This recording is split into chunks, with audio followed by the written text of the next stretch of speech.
just to confirm, members, the live stream producer has just confirmed that the second live stream has now started.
Right. Good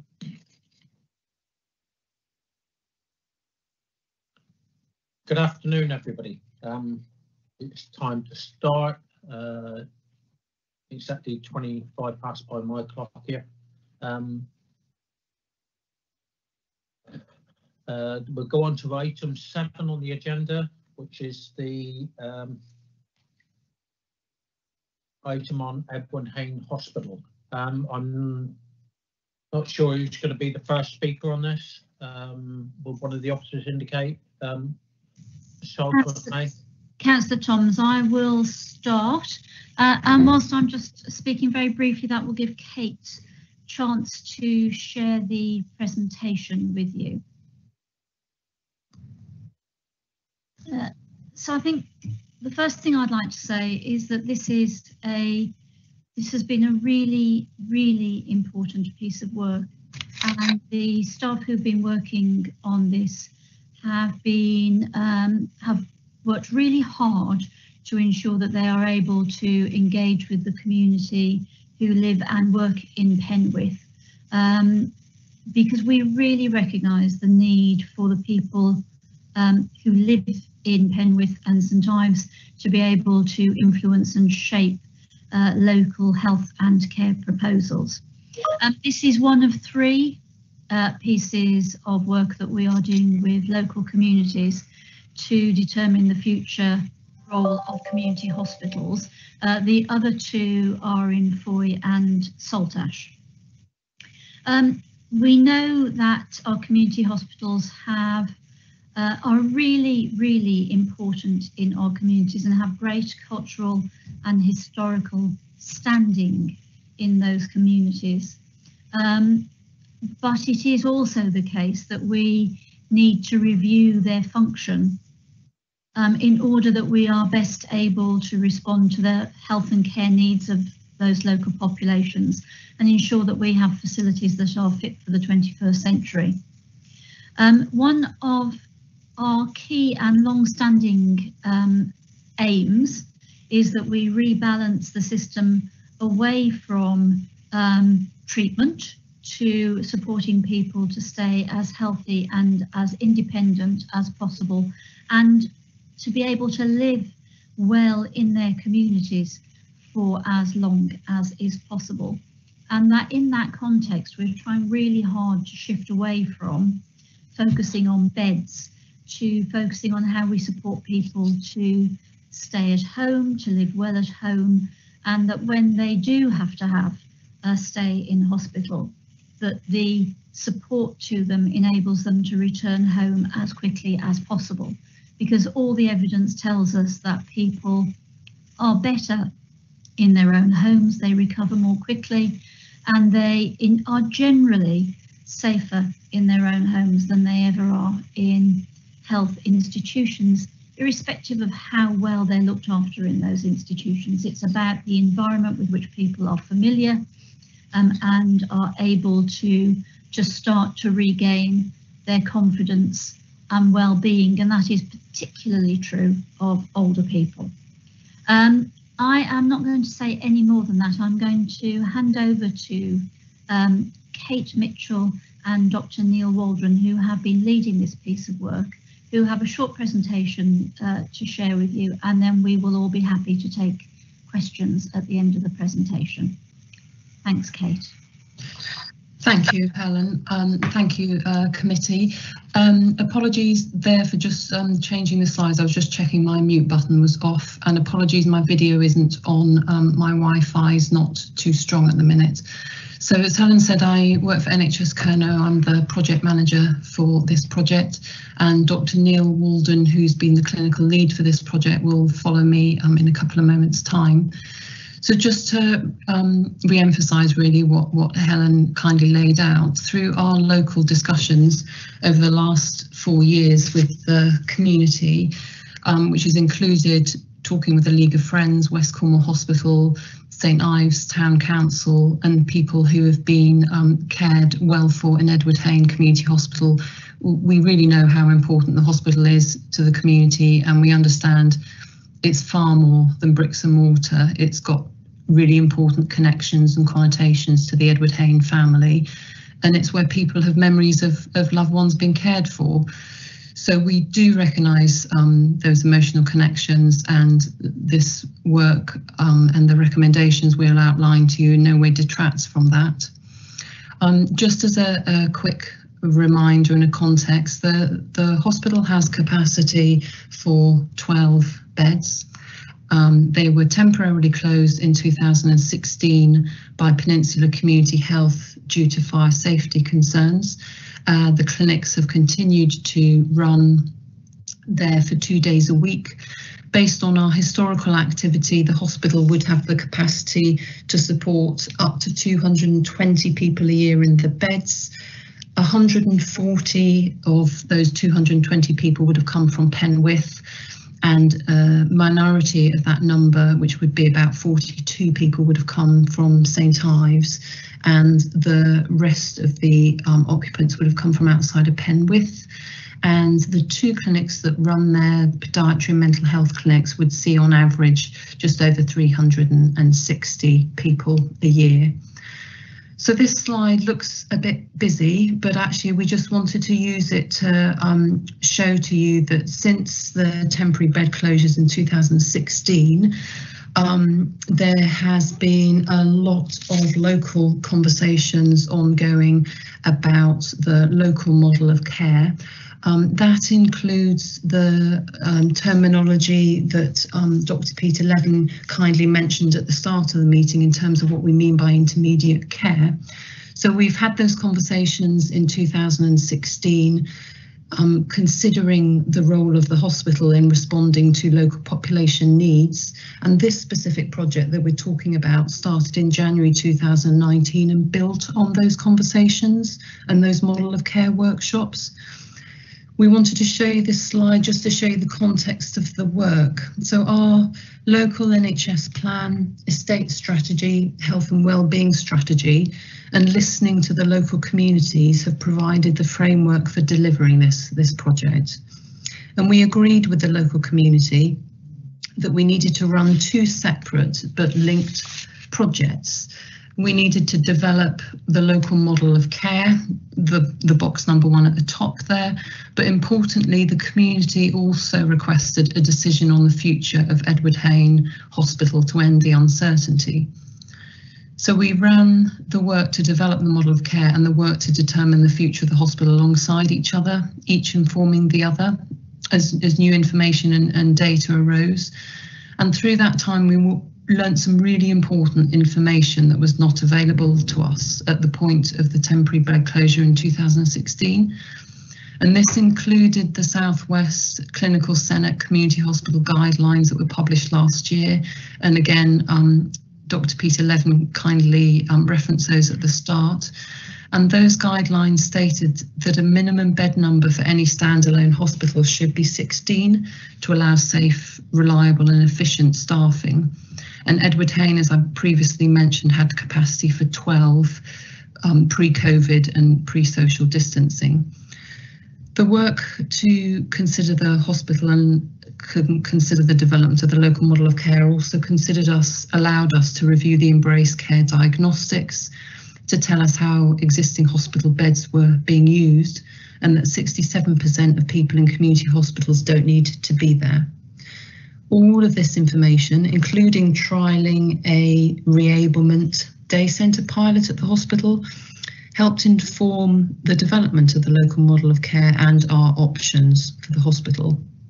We also agreed with the local community stakeholders that we felt together we had sufficient information to make recommendations on the future of Edward Hain, but actually recognising that the conversations around the model of care, including intermediate care options, actually continues. And those conversations are led by Penwith PCN, and they continue to involve the community through Penwith Integrated Care Forum, who've been really instrumental in this. So this slide briefly outlines the process we agreed we'd follow with the community stakeholder group. This group was really integral to the success of this project. The community group included people from the Hospital League of Friends, West Cornwall Health Watch, GP surgeries, patient participation groups, and it included local GPs, obviously led by Dr. Walden, Cornwall and parish councillors and staff across healthcare and the voluntary sector. Strong representation of community folk. And we agreed together we would run two processes, and the community group were invited to either help us develop the options for the hospital or to develop the way we would evaluate the options. The community group considered various options such as whether the hospital could provide extra care housing, care home, an administrative function, a staff-based children and family hub, day services, inpatient beds, or actually could it be expanded to provide the minimum 16 beds as recommended by the Clinical Senate.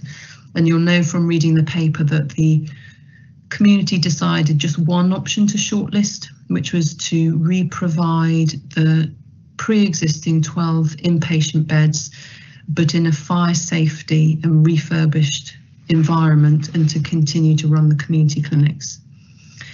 So we also had a different group who developed the suggested way to evaluate and score that shortlisted option against 21 criteria that they felt and the community felt to be important. The community stakeholder group agreed this process with us, and they also helped us to agree who would be on that evaluation panel. And actually we were really lucky because the evaluation panel included two representatives from the community, including a member of West Cornwall Health Watch and Councillor Nicholas. So the evaluation panel determined that the option to reopen the beds was not viable, and that was because it did not meet the minimum standards that we'd agreed with the community group for safety and finance. And it's note here that even if there were investment to overcome the fire safety issues, it would not be a safe environment as determined by the evaluation process. So that led us to the conclusion that Edward Hain Community Hospital is not viable for healthcare provision. So it's probably a good point to consider what's in place locally to meet Penwith population needs and to understand how services have changed to address these needs in the last 4 years. And so I will hand over to Neil, and I think what Neil's going to tell us reflects local conversations that we've been having about developing those intermediate care options, again, that Dr. Levin addressed at the start of the meeting. So I'll just hand over to Neil now. Thank you very much, Kate, and thank you to all of you. It's a long day, and I know that really what we need to get to is your questions and concerns to add value to this debate that's been going on. Some people will say for a long time.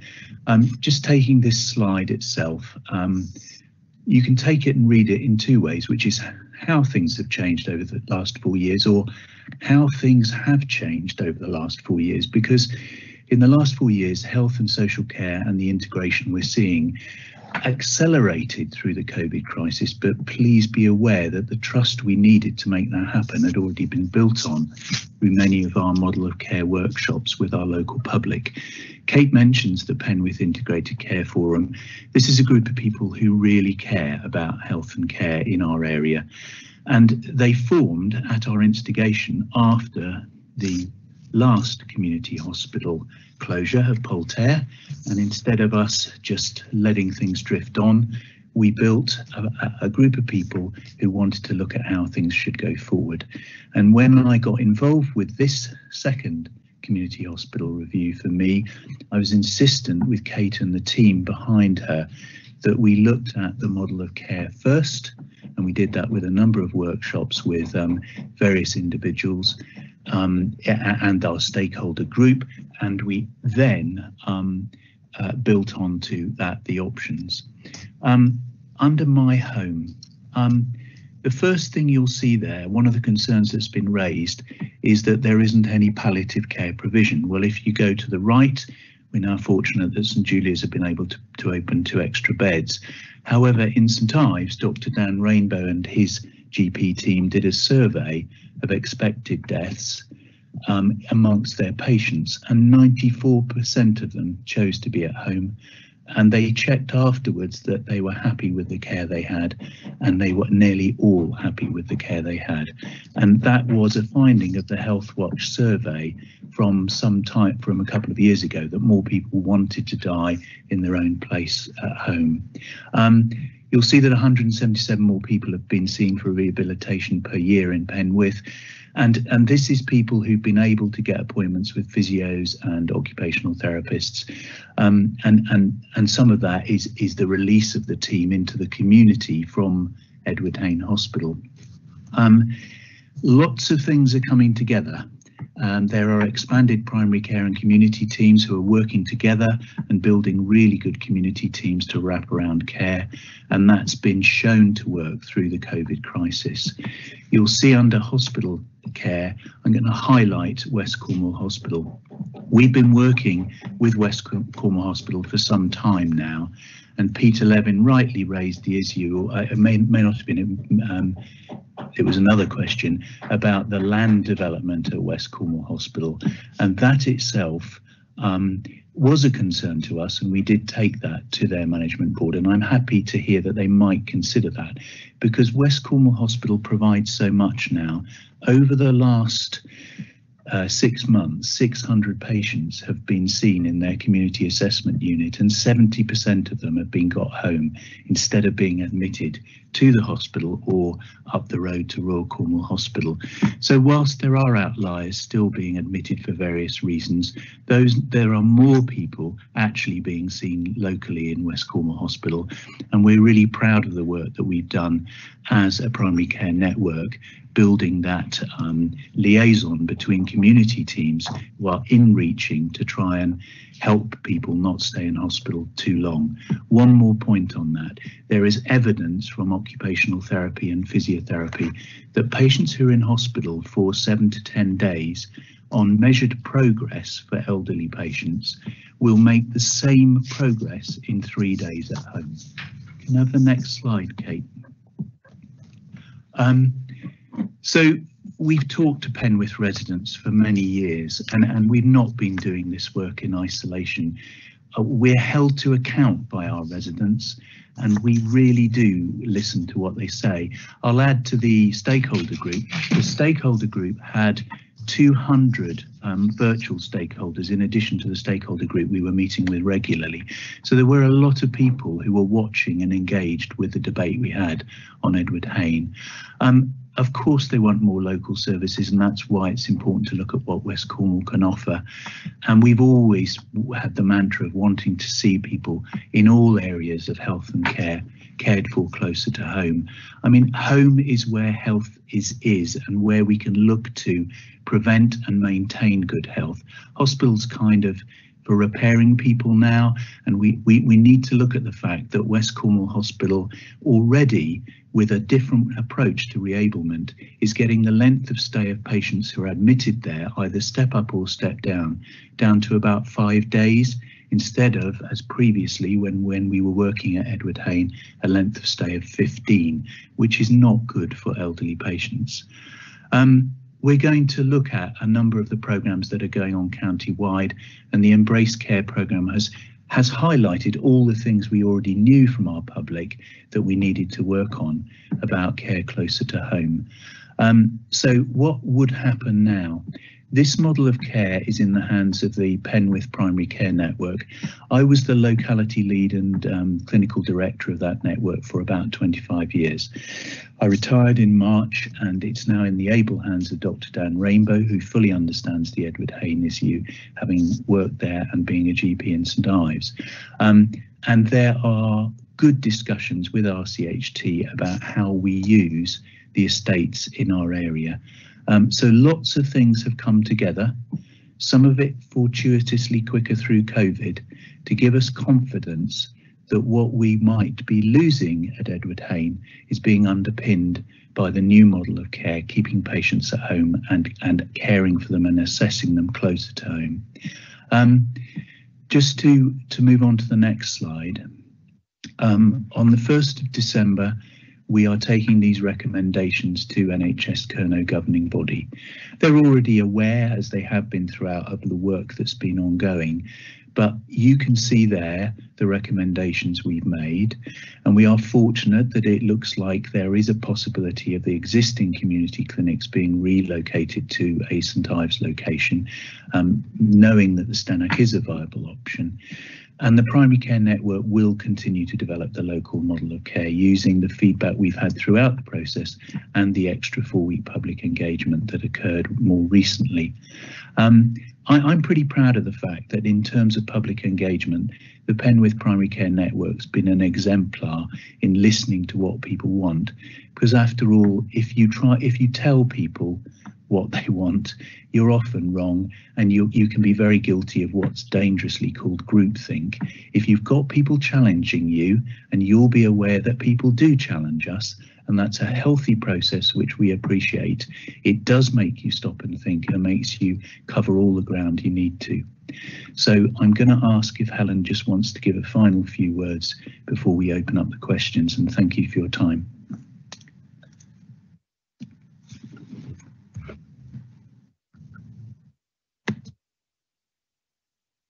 So thank you, Neil and Kate.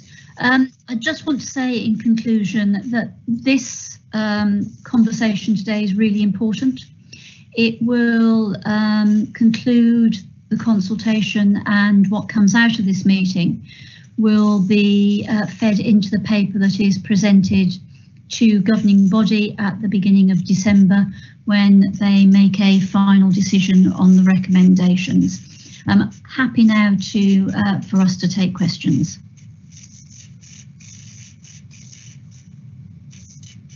Okay, thank you, Alan, and the presentation. Do we have any questions, members? There's nothing in the chat at the moment. Councillor update. Thank you. Thank you, Chair. I think there's been a lot of work done on this, but I'm not sure that I totally recognise all the analysis. And I think part of that is, sorry, I'm getting feedback. Somebody else got their mic on. Yeah, I think part of that is the lack of understanding about how integrated the different health provision is. My area is not in Penwith. We don't get consulted on anything, but we use Penwith services. So Houston and West Cornwall are part of services that are provided for people in my area, but and potentially Edward Hain in the past has been used by people from my area, but they haven't been involved in any consultation on this. I don't recognise the analysis of community wraparound care. One of my relatives was in Trelisk, transferred to West Cornwall, was going to be transferred back to Barncuse, and the only way of getting out of the hospital system, because she wasn't able to go home without support and there was no support available, was to actually pay for her to go into a residential care home for a number of weeks. And it's a lot of fine words, but actually, where is this community wraparound care? I don't see it. And I'm sure I'm not the only one. I know of several other instances where people have not been able to get any community medical support to be able to go home. Social care and adaptations, yes, has been great, but getting any sort of monitoring of medical conditions at home is not something that is there. So step down beds, which we are increasingly losing, are an important thing. We've already lost the beds at Poltaire, which were one of the places where people could go for a period of step down and getting back to being able to go home. We seem to be relying on people having to pay to go into a care home to do that convalescence, which a lot of people can't afford to do. So it all sounds good in the paper, but I don't see that actually acting in practice. I think the question is, how sure are you that what you're talking about actually applies to everyone who was using those facilities?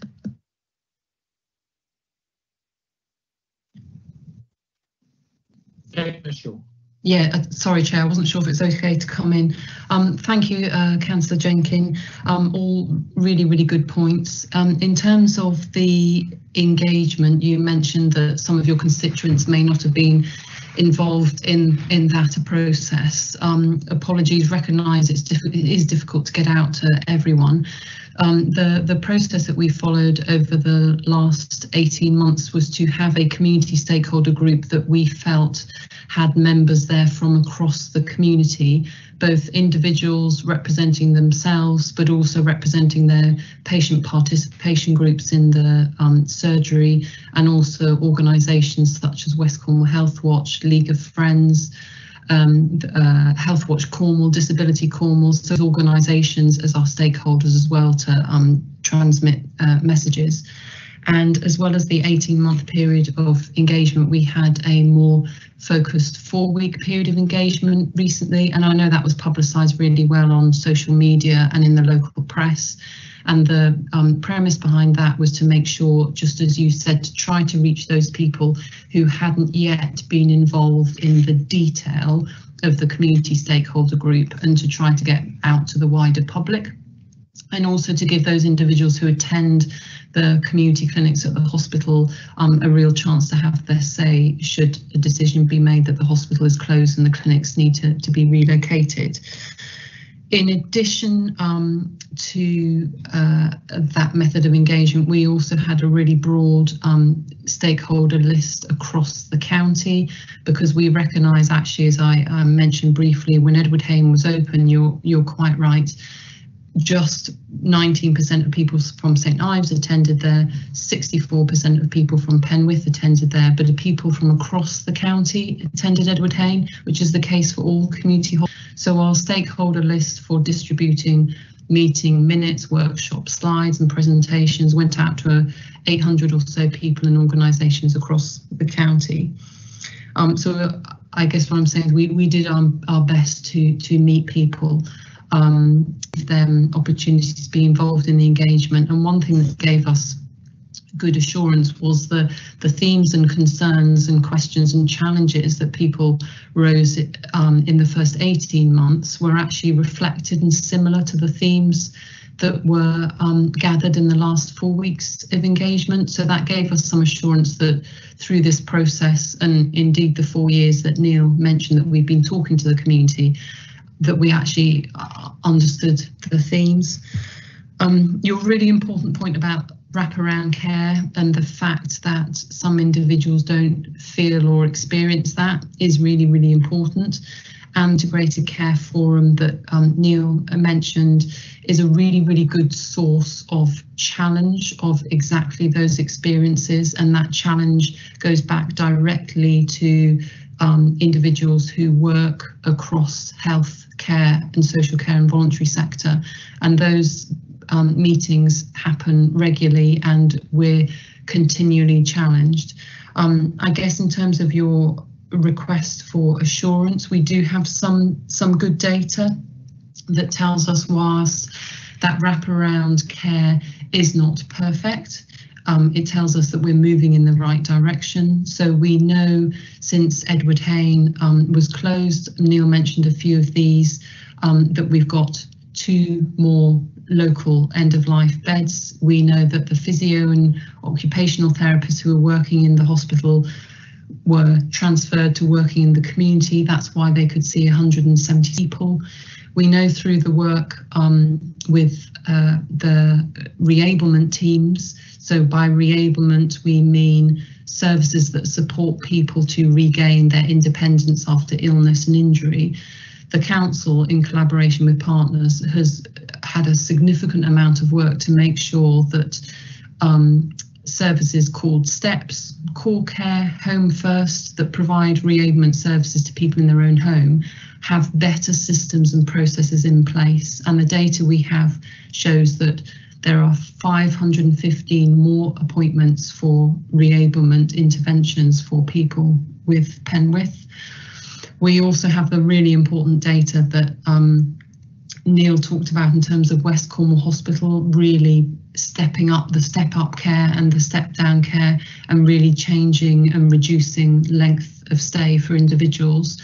The premise being, based on the Embrace Care findings, we know that hospital isn't always the safest, most appropriate place, especially for our elderly residents.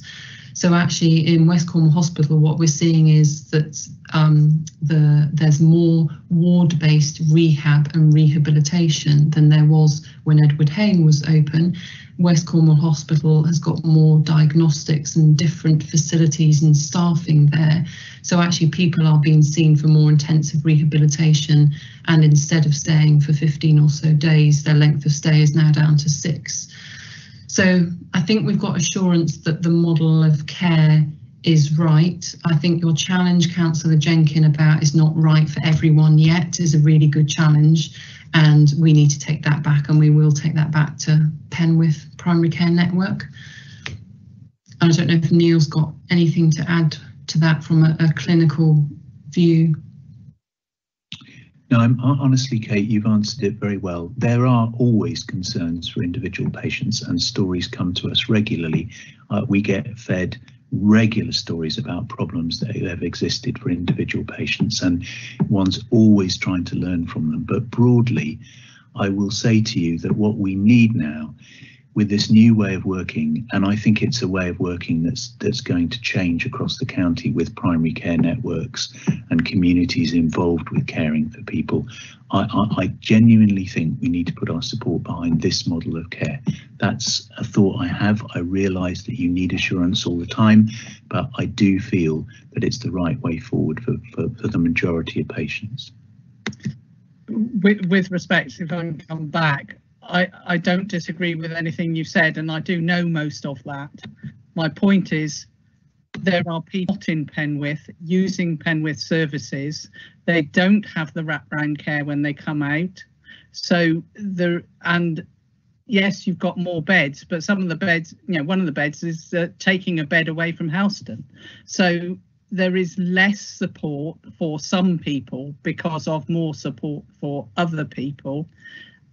And unless we get a Cornwall-wide support system that works, and you've recognised Edward Hain didn't just provide support for people in Penwith, we have to show that those beds are available somewhere else. And I haven't seen where the beds from Polterre or the support from Polterre is available yet, let alone anything proposed for Edward Hain.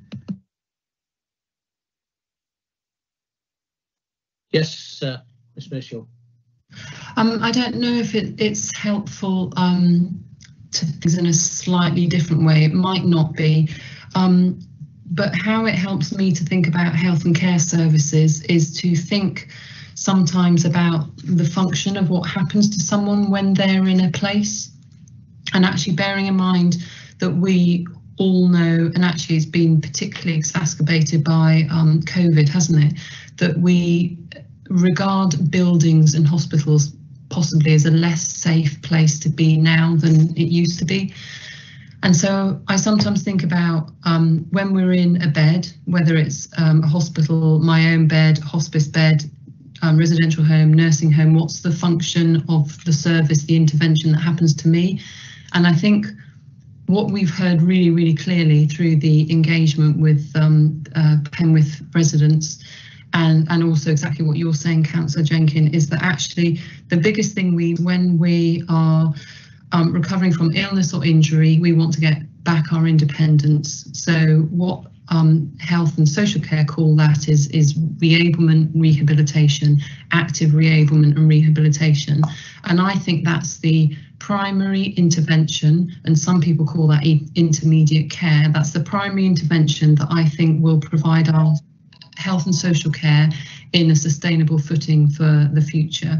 And active rehab and reablement can occur in places, and most of it occurs in places outside of hospital, because actually our hospitals need to keep their beds sacred for those people who need real urgent clinical medical attention. So I think our national direction and our local direction is absolutely to see if we can provide more opportunities for home-based rehab and reablement. So I wonder whether it's not so much about beds. We need to make sure we've got enough beds for acute care needs, but it's more about how can we demonstrate rehab and reablement happening more in the community. And one really exciting thing for Cornwall is that we're actually one of 7 areas who've got national investment to deliver something called the Ageing Well programme, and that is specifically about providing rapid and intense rehab and reablement, which is exactly what Penwith residents asked us to do through the engagement. It's not providing it in the hospital, it's providing it in home. But again, that's what through the engagement we've heard that people want.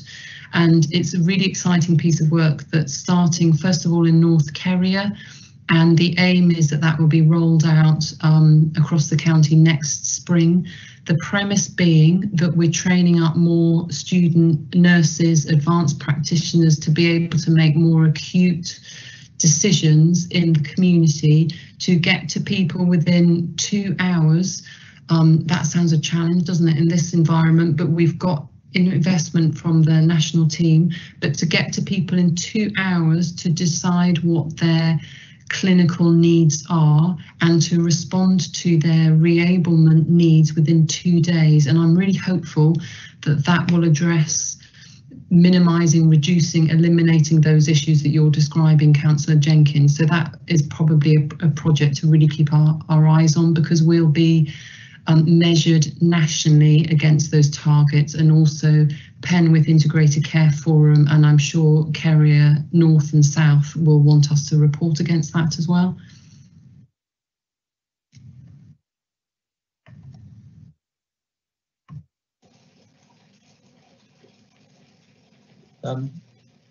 Thank you, Ms. Mitchell. I think Councillor Jenkins has gone. She's gone on to. I'm here. I just felt I couldn't come back and reiterate the same points again. If we don't have the health monitoring in the community that is needed to provide that health care at home, then pushing people out into the community or forcing them to pay for a care home means that we're not providing them with a good service. Okay, thank you. Councillor Pollard, you're next. You can switch on your video if you wish, John. Yeah, thank you very much. Good afternoon, everybody. I'm going to pick up a little bit of what Loveday's been saying, because I'm certainly going to reiterate some of that. But I think what we're getting here, and I do salute it, is a fantastic project and a great deal of detail and an objective which I think we will all support. My concern is about the gap between now and when we've completed this, delivering this work, and the gap between what's happening in Penwith and what's happening in the rest of Cornwall. So first of all, can I say I think that Neil and Kate and the team have done a wonderful job in trying to communicate with the community. It's been very long, it's been extremely detailed, and I'm sure they would say they've got a great deal of information out of it, but it's certainly an exemplar of good communication and good consultation.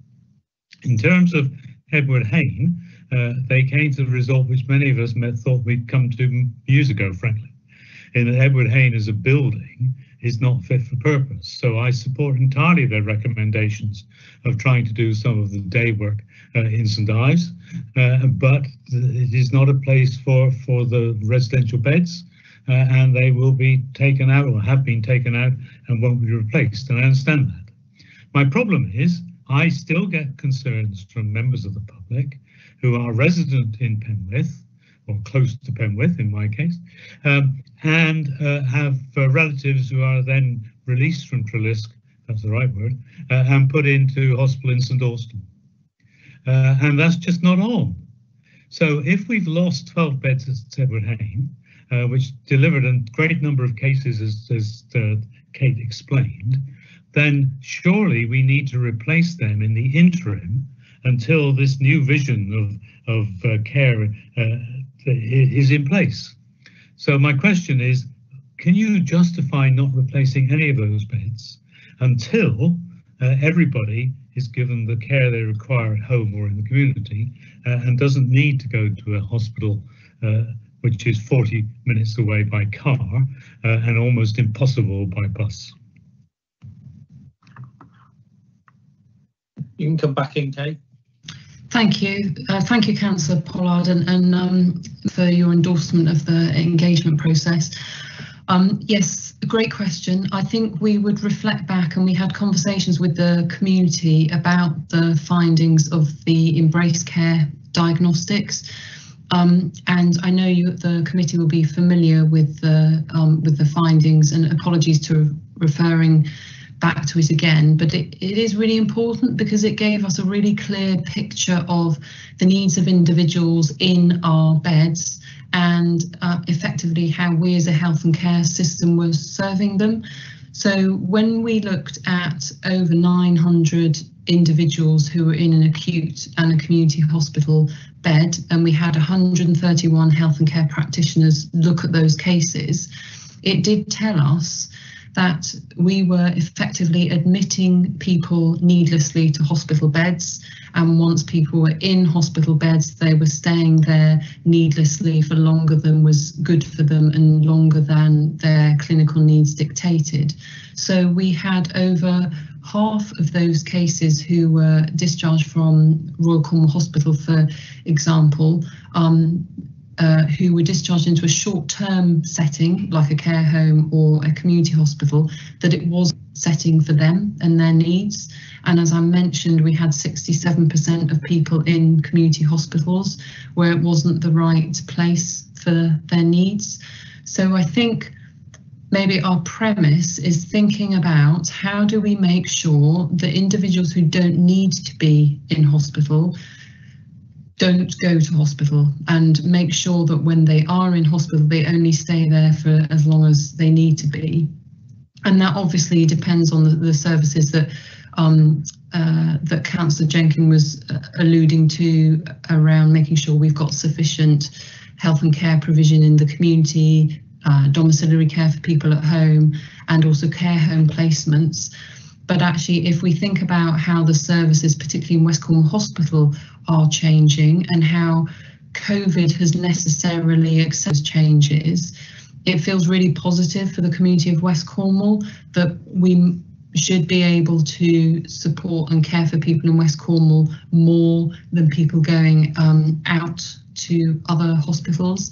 And I was at a meeting last week with Penwith Integrated Care Forum and the Chief Officer of Royal Cornwall Hospital Trust, Kate Shields, and she was absolutely endorsing the view that West Cornwall Hospital should be a resource and a facility for excellent healthcare for West Cornwall residents, and she wanted people to be cared for and supported in West Cornwall.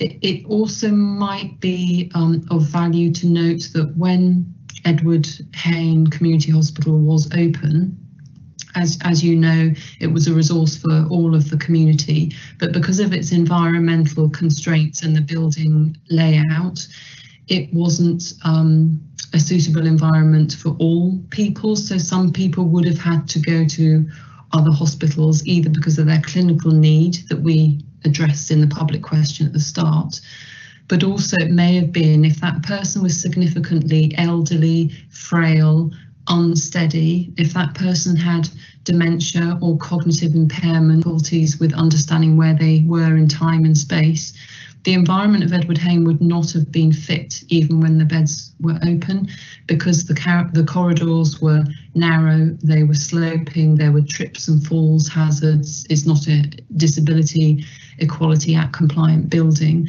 and also it didn't allow for safe nursing supervision in terms of having a clear line of sight into rooms. So even when Edward Hain was open, we did have individuals from Penwith travelling outside of Penwith for healthcare. And so we know that individuals went to Helston, to Camborne Redruth, individuals went to Newquay, to Falmouth, to Stratton. And I think we'd all agree that that isn't something that anybody would want. And the work that we're doing within Penwith and actually across the county to increase rehab and re-ablement in the community to make sure people don't get into hospital should minimise the travel and the distance that people have to take outside of their area. Can I come back? Because great, we've heard that before, and that's fine, and you know I endorse what you say, and I certainly had no candle for Edward Hain as a facility because it was old and dilapidated, and as somebody who had to visit people, they're almost impossible to get to. So the fact is, though, that the beds in Edward Hain released other beds in the area for, so that there was a greater capacity. So are you telling me that now no one needs to travel or be put into a hospital in Bodmin or St Austell from West Cornwall? So because no, that's my point. When we get to the new world, wonderful. and everybody's having their care and their reassessment and their rehabilitation in their home or in a local centre. But we're not there yet, and I'm still getting reports of people being, housed, rightly or wrongly. Nobody wants to have anybody in a hospital bed unless it's vital, but that is still happening. So when will we have this new model so that we won't have this people having to travel miles and miles and miles to visit their loved ones? So very good point. So I can't give you assurance that people aren't travelling to receive good quality and appropriate care, because they are, and that's across our county. Unfortunately, there aren't always beds available in the local facility to people, but also more importantly, they may not be the right bed for that person based on their clinical needs. In terms of the question and the challenge around the model of care, so the model of care, I think I alluded to it in one of the first slides. We're keen for people to understand that the model of care isn't a definitive product that we can take off the shelf and implement tomorrow, if you like. So the model of care, and you'll all know this with your different backgrounds, but the model of care is something that absolutely that is in development. And Neil talked about those conversations that have happened in the last 4 years and the conversation specifically about this project. Through that period of time, things have happened locally in our operational teams in health and care and the voluntary sector. There's been some quite small changes and some quite seismic shifts as well, particularly with the requirements of COVID and the need to accelerate that integration. So I guess the only thing I can do in terms of assurance, Councillor Pollard, is to say that the model of care is being developed by local healthcare, voluntary, independent staff. There's really, really good local challenge in Penwith and West Cornwall to make sure that the community is receiving that care in those conversations. And the other thing that might be of interest to the committee is that we actually submitted our Penwith model of care to our local clinical practitioner cabinet here in Cornwall, and they are a group of practitioners from public health, primary care, secondary care, hospitals, GPs and the community who endorsed our model of care to say it's going in the right direction. It absolutely reflects the health and care system objectives. And we've also had regional endorsement of the model of care from the South West Clinical Senate, who we've also talked about. And their exact words are that it is positive, exactly what we would expect, potentially very innovative. It's clear that Edward Hain doesn't meet accepted standards for environment, capacity for development, and capacity for being appropriately used. And based on the information they have, there's no need for those inpatient beds. But it looks like Neil wanted to come in and maybe add to that, perhaps. Thank you. Just noting your concern, which is a concern that everyone brings up, I think it's worth saying that there are a couple of things that underpin the potential for less patients being transferred to community hospitals away from their home, and that applies across the county. And some of that is about people not actually entering systems from a start. And as well as the Ageing Well project, there has been an expansion of the model we started down at West Cornwall Hospital, which is a clinical assessment and therapy unit and treatment unit, where patients are assessed in their local community, and that's being transferred through to Camborne Redruth, to Bodmin and to St Austell, so that patients don't get sent to RCHT and clog up the hospital. And that one of the golden rules with that was that if a patient ended up being admitted because we couldn't care for them at home, and that they didn't have a clinical need that meant they should be going to Royal Cornwall Hospital in Truro, the system was failing, and we were flagging that and monitoring it. And that's an ongoing process. So the model of care is in development, it's being monitored, it's happening across the county. And in Penwith, in answer to your question about do we know we need enough beds, we can answer that question when we know whether West Cornwall Hospital is able to serve our local community's needs. At the moment, that is beginning to happen, and we will be watching that very carefully to make sure that is happening and that people who didn't need to be not moved across the county. I can only say it's an ongoing process, but it's being carefully looked at. Thank you, Neil.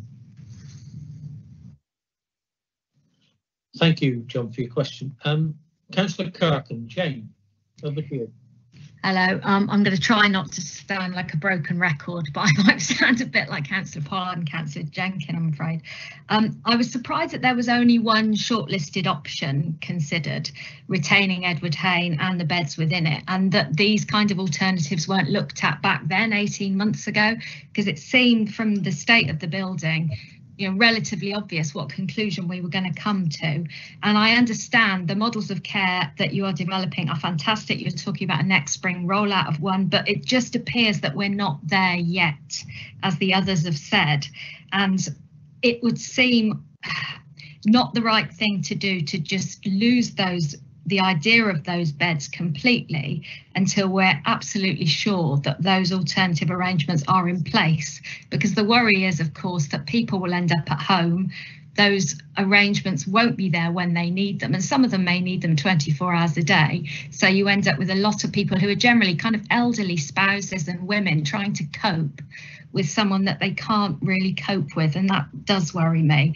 And the other thing that made me think that maybe we weren't there yet was the numbers that Peter Levin brought up, because he said that although when Edward Hain was last opened in 2015-16, only 8 people were transferred from Penwith to those community hospitals far into east and central Cornwall. In 2019-20, that was 75 people, which makes me think that Edward Hain must have made a difference. I did put actually some kind of alternative recommendations on or additional recommendations on the Google document, but obviously I will see how this debate goes and then maybe change those at the end. Okay, so I mean, I think we've taken some of your points are those we've already answered. If I'm going to be very honest here, because people who know me know I will be, at the outset 4 or 5 years ago when we started having discussions about what next, I think most people knew that the building, I mean, Dan Rainbow and I walk around it and know it well, and asked the fire safety officer to come back and tell us why, because we thought as credible people we needed to hear it, you know, straight off, and the safety issues were enormous. So we knew that, and I think at the outset lots of people were talking about, well, maybe what we need is a community hospital Penwith, and I'll be honest, I thought, well, maybe we will find that out, but at that time what we knew was that there was no money in the health service to sort of build a brand new community hospital, and that if you are going to do such a thing, you really have to have the evidence that you need it and what kind of building and what purpose that serves. I would say to you that at this stage, we are at a stage where, and the whole point about developing a model of care and doing all the work before we looked at the possible options, look at what we really need in a community. And there was an assumption we might well need such a thing. But the way the health system, and that's why I said how things have changed, it's accelerating so quickly that there is a need to not take that view out of mind, but to be really certain for the benefit of patients that the right things are happening with people being kept at home for their care. And some of these things that are coming along, like aging well, really look promising. And I think we just have to have faith and hang on. It's a bit like going down a bobsleigh run. It's sort of saying, blimey, this is all happening really quickly, and is this going to be safe? Well, the answer is it isn't always, but at the moment so many things are happening that are building a sense of there's a new way coming, that I think we just need to keep building the evidence, and then if we find that we need to go down a different direction, then we need to bring that to the attention of whoever needs to make these decisions. But I'm really minded that we need to kind of have faith that this new model of care is the right thing. And I think the problem is it's a new model of care and not many people are really fully understanding it yet, if that makes sense. Yeah. In terms of West Cornwall Hospital, we need to make sure those beds are doing what we want them to for local people. And if we do that, then we can be sure we're doing the right thing there because we have that resource. And is it okay if I come in and just, yes, thank you, Chair, sorry. So yeah, just to add to that, Neil, thank you, and thanks, Councillor Kirkham. So if I'm being honest, so we know the beds have been closed for 4 years. In 2016, I don't think we had the opportunity as commissioners of the beds and providers of the services that ran there. I don't think we had a really good opportunity to sit down together with the community to thrash out what other options there could be for Edward Hain Hospital. I understand at that point 4 years ago that people recognised the building was old and the structure and the layout was not great. But my understanding at that time was that there was really good productive conversations, but more around, can we reopen the beds? And I think what's been really, really helpful in the project that I've been involved in is that we've been thinking a bit more differently, and we've been thinking, okay, of course the community wanted us to fully appraise the option to reopen the beds, but we did consider other options that actually I think we thought were quite exciting at the time. So we were asked whether it would be able to be a building that could provide more of ageless services, so to have a family hub or to have children's services there. And for some of us that sounded like, you know, quite an exciting opportunity. So we actually did some site visits to allow the managers and the operational teams to look at the environment. And we didn't have information like that available to us in 2016. So unfortunately, the environment wasn't deemed suitable for children's and families, largely because of things like the environment, the access, the layout, which is similar for elderly people, a bit of a challenge, but also things that I'd never thought of, like the actual location wouldn't be great for children's and a family hub service because it doesn't lend itself to a drop-in because it's up a hill, as you know, parking's not great, it's not near sort of dense population.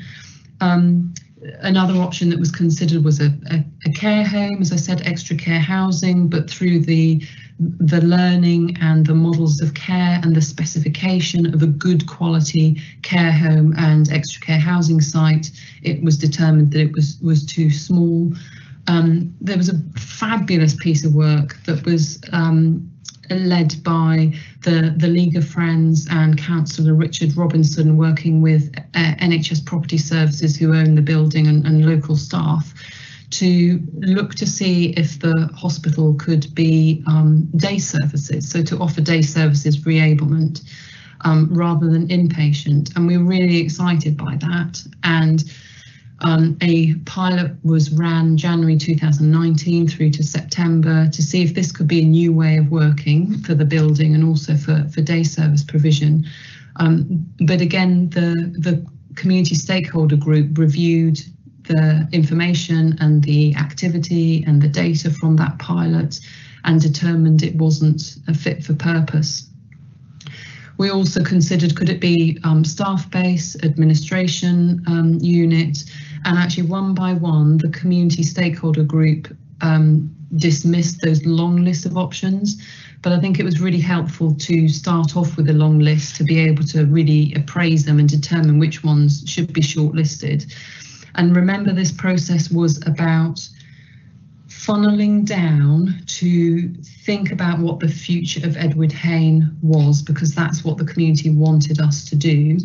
We acknowledged at the start that the model of care would continue to develop, but actually the community wanted a decision on the future of Edward Hain. So at some point during this process, we did funnel our attention down. And at the point of deciding to shortlist the reprovision of the inpatients, the community stakeholder group that we were working with recognised the constraints of the building but actually wanted us to put it through the formal evaluation process that they helped endorse, because it was then really important to come back to the wider public, to come back to yourselves, to come back to the health and care system to say, actually, well, definitively, the building against these 21 criteria that are important to the community is not viable for safe and appropriate provision of health and care services. So that doesn't detract from the ongoing conversations that will happen around services that are needed in Penwith and West Cornwall and the buildings that are required to deliver those services. That is a separate and ongoing piece of conversation. This piece of work was purely and the uncertainty for the role of the building in health and care provision. Can I just come back very quickly on something Dr. Walden said about that provision gap and how there would be a bit of a lag, and that some of those beds at some of the provision at West Cornwall Hospital was being used. And I wondered if there is any certainty or any guarantee that those beds will be or would be available at West Cornwall Hospital to replace the ones that have been lost from Edward Hain, if we were to move forward and rely on that. Well, I wasn't at the last Penwith Integrated Care Forum meeting because I'm not involved with that now, but Kate was, and Dan Rainbow and various others are leading that forwards now. But what I am aware from what I hear is that there is a great will to place the needs of the community at the centre of how that hospital continues to develop. And if the needs of the community are for more step-down beds for patients from the area or nearby areas, that would make sense to me. In a sense, we've got to know that those beds are being used efficiently before we can take anything else forward about more beds. And that's part of the ongoing monitoring. And certainly from our integrated care area, which is North, South, Kernow and Penwith joined together, we actually have the opportunity to be part of those discussions about the usage of West Cornwall Hospital. It's not being done in isolation now by RCHT. There's a much more integrated approach to this. So I feel confident that assessing the needs and looking at how those beds are being used best for the community is something we need to continue with. I do think there's more assurance now. The landscape's changing. So maybe even if we put something about that in our recommendations, it might help a little. Okay, thank you. And I just wondered if it was also helpful, because I was at the meeting with staff and execs from Royal Cornwall Hospital and West Cornwall Hospital last week, I think it was, with Penwith Integrated Care Forum. So they gave really strong assurance that the project around the investment into West Cornwall to create the new urgent care centre and the new outpatient block, which we heard in the response to the public question, West Cornwall Hospital are wanting to set up a user group, and when I asked if that meant members of the community could attend to help shape the proposals, they said absolutely yes. So the description of the service provision there from the clinical director was that there are 52 beds in West Cornwall Hospital. The new urgent treatment centre will obviously have state-of-the-art diagnostics, which is really, really important to make sure people don't need to go to Trelisk.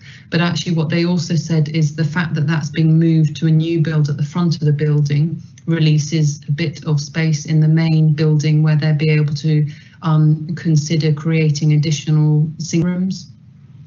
The other really exciting, well, I thought it was exciting, bit to that development, which Penwith Integrated Care Forum were told about, was that there's going to be a new build area at the front, which would be 2 or 3 stories high, which at the moment they're thinking could include residency for staff, because we know that actually with the recruitment challenges for staff, sometimes it's hard for people to relocate or get accommodation.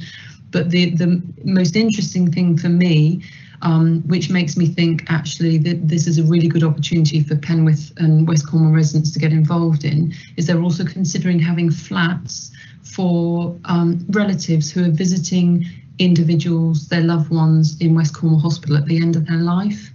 So that's really something quite innovative that shows that West Cornwall Hospital actually is ready and open to change. That's an additional thing that I know the community want to have the ongoing discussions around how that could be step down, step up function as well. But I think our assurance will be through the monitoring of that, as Neil outlined, but also the fact that there'll be a user group set up that members of the community can be a part of. Okay, yeah, again.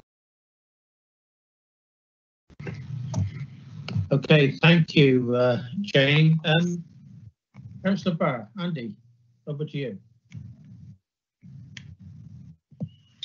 Yes, good afternoon, everybody. Many thanks for that presentation and all the work that goes behind it. It's nice to see Kate again, who I met several times discussing the options for FOI, which I'd like to mention briefly at the end.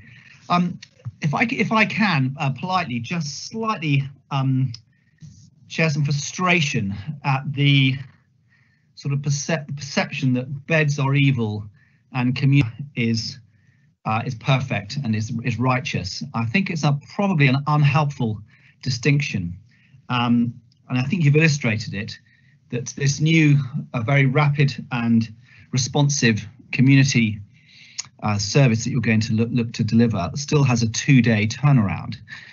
So working at the front line of the health service, we know that our hospital has been running hot for the last couple of months. It's obviously eased off during the lockdown, but before we went into lockdown, we had unprecedented patients queuing to get not just out of A&E but into A&E. We had those awful scenes of those ambulances queuing up outside, and the idea, if you spoke to the average clinician in the hospital, that the solution to the concern around overcrowding, which you put in your paper, was to close more community beds, they would think you're bonkers.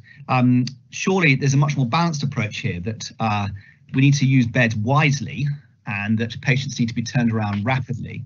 But there will always be a role for patients going from in acute setting into a bed for 1 or 2 days to allow them to have an assessment, start treatment, and to get the community service up and running.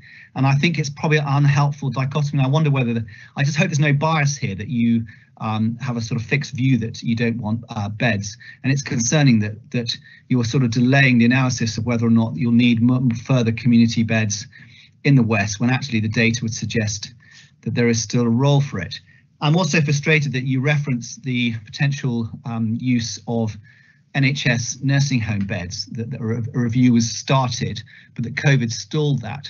Again, that could be a wonderful solution for the West, is the health service investing in an NHS nursing home. We know the problems of staffing nursing home with quality staff.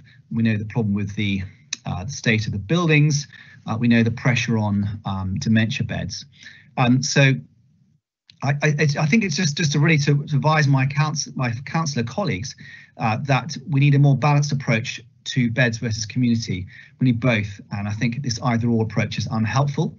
And can I lastly just make the observation in your appendix around Foy Hospital? I share your frustration that the discussion has ground to a halt. I'm going to urge you to pick that up again, to continue to see whether CPFT, who promised to deliver a NHS nursing home in Foy, and still in writing commits to that we can further see whether that can be realised. Thank you. Definitely no intention of bias about beds. I was instrumental at the start of the early iterations of a CATU assessment and treatment unit at West Cornwall Hospital, and where that a patient needed a bed, and maybe that was for assessment, whatever, that was always the aim. It wasn't to try and get people home against the clinical need.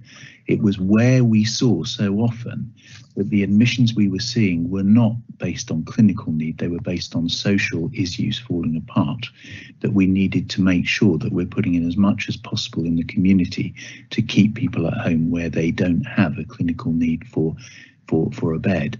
But there are step-up beds now happening at West Cornwall, and that's happening quite markedly, and my aim would be that we have enough beds that serve what we need them to do. But at this stage, that's still an iterative process that we're working on and trying to discover, where possible, stopping people travelling long distances, because the evidence we had was that people were more likely to get stuck if they end up far away from home than if they actually end up in a bed that's nearer home.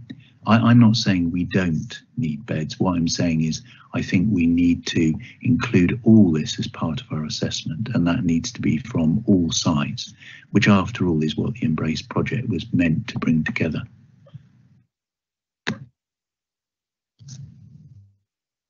Shall I come back on your point? Could I just respond to that? I mean, I think we're probably agreeing. I'm arguing that there might be a role for more community beds, whether that's through traditional community hospital role or through NHS nursing home beds for short-term turnaround. I see countless patients from Penzance who don't go to West Cornwall via 999 and end up with me. So having more provision in the West, I would absolutely support.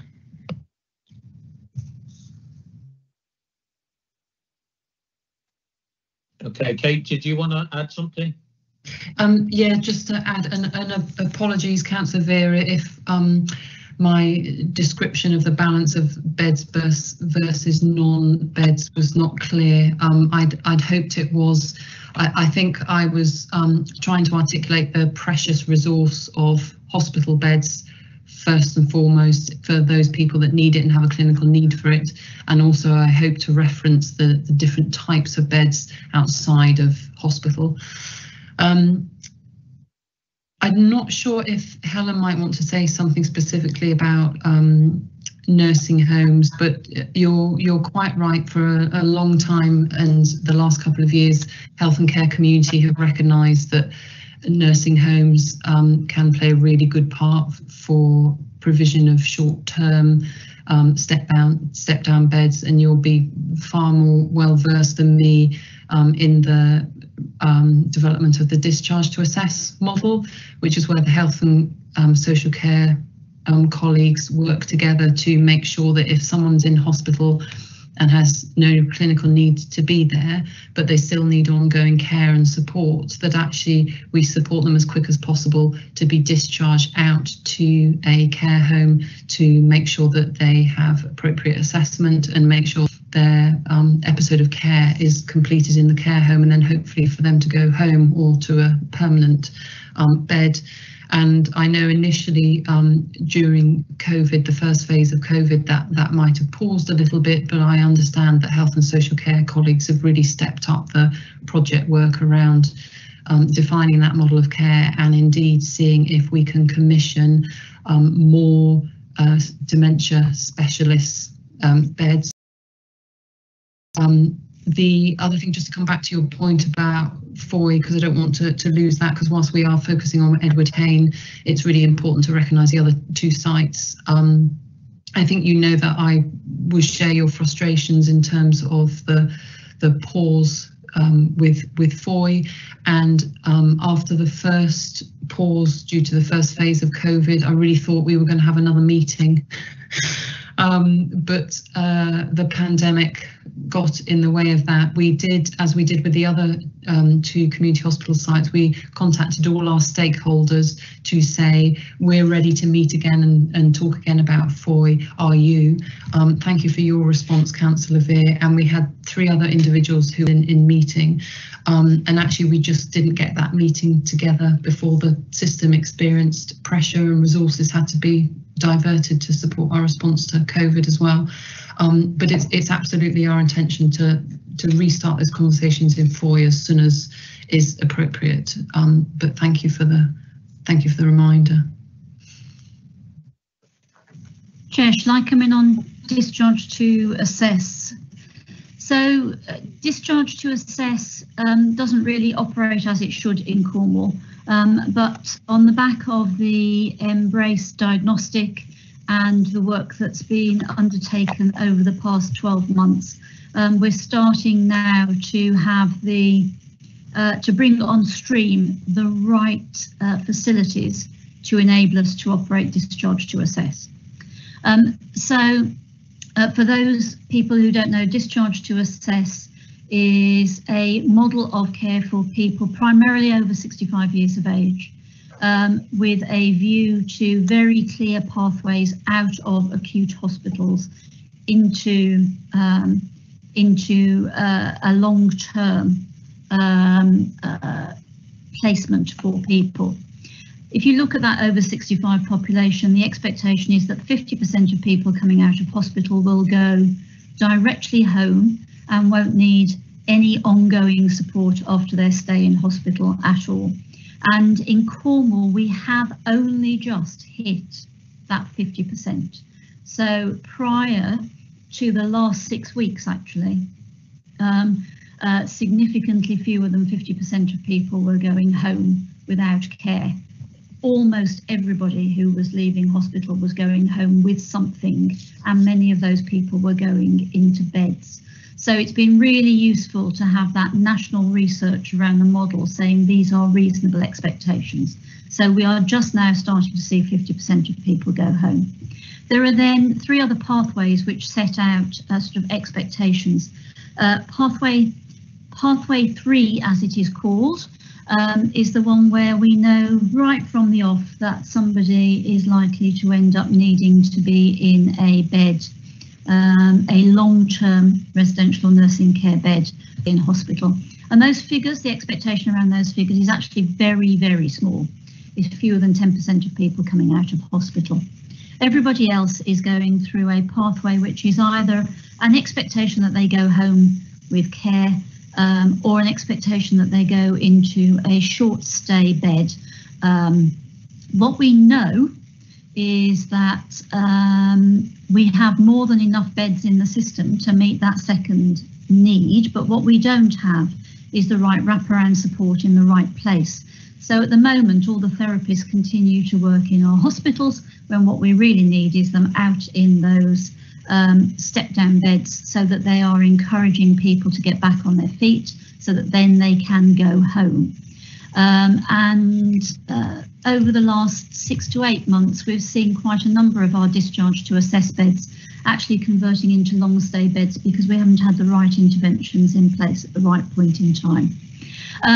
We are starting to see a change, that the pandemic had a really significant impact on our ability to operate those discharge to assess beds properly. What we are now seeing come online is a raft of discharge to assess beds that were actually in the pipeline early in this calendar year, but which we've not been able to bring online as fast as possible and implement in the way we would have wanted because of the way in which we've been responding to the pandemic. Those are now coming online. We expect 2 new facilities to be operating by the end of this calendar year. I'm really sorry, I can't give you the precise bed numbers, but I've got sort of 25 beds in my head. I think there'll be 25 new discharge to assess beds online by the end of this calendar year. And those people in those beds will need to be supported so that those don't become permanent beds. They need to be on their feet really quickly. So they need occupational health therapists, they need physiotherapists, and they need people who are able to ensure that their homes are ready to go for them to go home to. So equipment and all of that sort of thing put in place if necessary. I am more confident now than I probably have been at any time since I arrived that we have a shared understanding of what discharge to assess looks like and the need to get those people home. The Ageing Well programme that Kate referenced has a 2-hour and 2-day response time. And that 2-hour response time is really, really important. That is the 2 hours after people have been assessed as no longer needing to be in an acute hospital bed. The community sector has to step in and make sure that those people are discharged in 2 hours. And that's why the right number of community beds and the right number of discharge to assess beds is important, but it is also why the number of district nurses and the wraparound support is important, because some of those people getting that 2-hour response will be going home. They won't be going to any institutional bed at all. And that's the right thing for them, because because if they are able to go home, getting them home as quickly as possible is really important. So I think we're in a place where we are going to be better served by discharge to assess and non-hospital beds than we probably have been at any time since I've been here. We're starting to see the movement of therapists out of hospital into community settings, and that is really, really important. I was promised that I've had a few days off. I was promised when I went off at the end of last week that they would be out operating in the community from next week. So I'm hopeful that over the last few days that we've started to make progress. And then finally, the whole dementia point. Councillor Burr, you are absolutely spot on. We do not have enough dementia beds. There is a plan to bring significantly more dementia beds online from next calendar year. In the short term, those beds are going to be earmarked to provide extra surge capacity should Plymouth and RCHT be in the state of escalation that they have been over the last few weeks. But as soon as the system is stabilised, we will be moving to turn those into the dementia beds that were planned. The underpinning issue in all of this is not actually the physical bed, it is the workforce that supports people. And we have historically found it much easier to recruit people to support beds because people feel safer, workforce feels safer supporting a bed because of the sort of setting in which they find them, support they get in that setting. We have had significant success over the last 3 months in recruiting people into domiciliary care, and it is our hope and expectation that we will therefore be able to bolster that community, that domiciliary and district nursing capacity. And I know that CFT have recruited and are concluding the training around a whole host of nurse practitioners who will be able to provide higher levels of support out in the community. So although many people continue to experience a lack of community-based support in their home, the work that has been done over the last 6 to 8 months should now have put in place the workforce necessary to ensure that we have the right people in the community to deliver the right level of support that for people in their own homes, and then we reserve beds for those people who need either a step-down bed or a long-stay bed. And Councillor Burr and I have spoken in the past about the fact that we absolutely need to invest in high-quality environments so that we can provide the right level of nursing care support to people who don't need to be in a hospital but probably won't ever be able to return to their homes. And those will be larger buildings than we have been used to traditionally in Cornwall, because if we're to recruit the right people to staff those at the right level, it is inevitable that they will need to be bigger, have a bigger footprint than has traditionally been the case. I'm going to stop there, not least because I absolutely must leave in the next few minutes. I hope that's been helpful. Thank you, Helen, and thank you, Andy. Very good question. Moving on to the next councillor, Councillor Martin. Colin, your chance. Hello, sorry about this, trying to type some notes on the other page.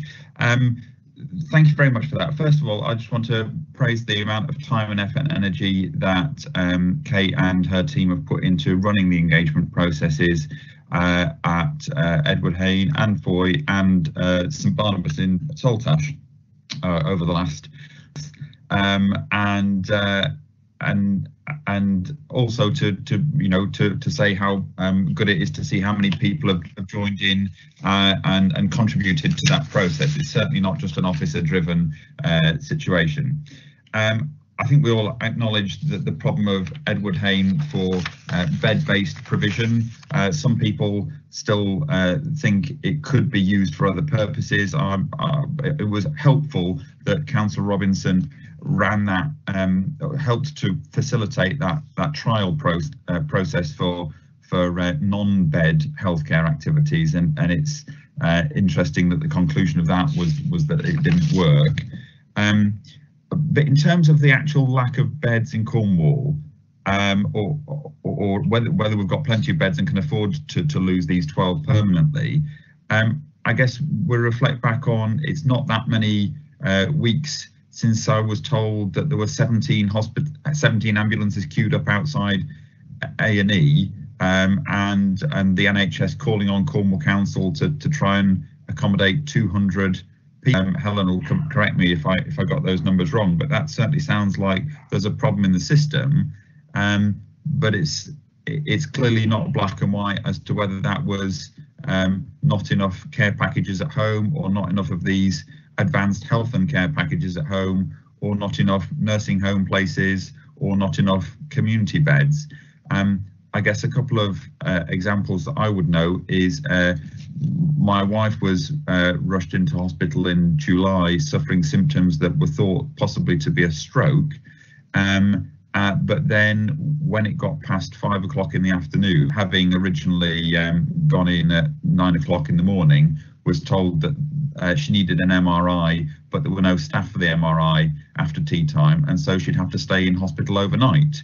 And she wasn't even allowed to promise to come back next morning to get an MRI scan, because then she'd be treated as an outpatient and she'd be at the back of the queue, and it might take weeks to be seen. So there's certainly an issue there about processes and possibly about staffing. We've put an awful lot of focus onto whether or not to reopen a building, but we haven't had many reports to this committee about where the shortages are in staffing. The long-term outcome of that trip to hospital was a referral to a neurologist, and we're still waiting to hear from 4 or 5 months down the line. I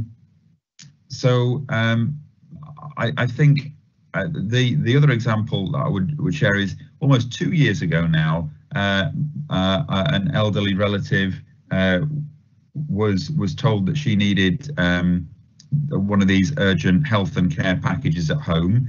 Unfortunately, she had to go into Trelisk to be told that that's what she needed, and was a very distressing 24 hours for a frail elderly person in hospital. But the upshot of it was, when they said, we'll provide this package of care at home, by the time we got back to Bodmin, the member of staff was waiting on the doorstep. So it wasn't even a 2-hour waiting time, it was less than an hour for that person to be there. And the package that was fantastic was exactly what she needed, far better than being in hospital. So where does that leave us? I think we all share the same goal, but we're yet to be convinced that we're scared to give up on what we've got before we can see that what's coming is definitely there and definitely secure. So I've done my best on an adjacent document to try and pull together some of the thoughts that we've been looking at, and I don't know whether there was anyone else waiting to speak, or whether I think Sheila wanted to come in after me, and Councillor Robinson as well. So I'll leave it there. I guess I've not asked a question. I've made a speech, which is what I told everybody else not to do. But I'll hand back to the chair, and I look forward to trying to get some proposals together further down the line. Okay, thank you, Colin. Sheila, Councillor Lennox Boyd. Sheila, your turn. Thank you, Chair. Mine again is a bit of an observation, councillors, but my mother, just this assist, the access, discharge to access, she broke her hip on December the 21st, and you can imagine what Dartford Hospital was like at that time, especially leading up to Christmas. It was extremely busy. We were seen, she, you know, there was beds everywhere, but she was seen. Within 4 hours, she was in a hospital bed. She had half a hip replacement. Then she was to Liscard. And then I got the phone call to say she was coming home, which I thought she'd only been there about a week and a bit. And I thought that was a bit soon, but okay, I was happy that they knew best. So the day before she arrived, the house was completely kitted out with everything that she needed. She come home, and I've got to be absolutely fair. The way that she arrived home quite poorly, but within a week of being in her own environment, she was completely a different person than she was in hospital.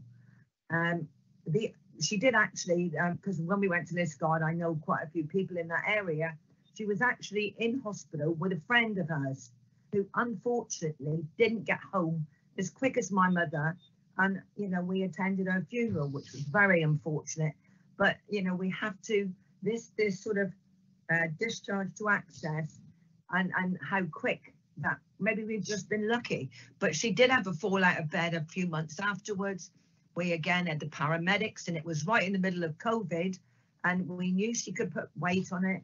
She was treated directly afterwards by a district nurse, where she still had a bad leg, and she's been treated for the next, right up until now, twice a week, dressing gets changed. Our treatment's been absolutely fantastic. So I feel she looks 6 years younger than before she went in there. So I just wanted to get across that. Maybe I'm just lucky because we've got Dartford, we've got Liscard very close to us, but you know, we've been very fortunate. And just to say thank you to the guys online, what, you know, I'm absolutely going through it.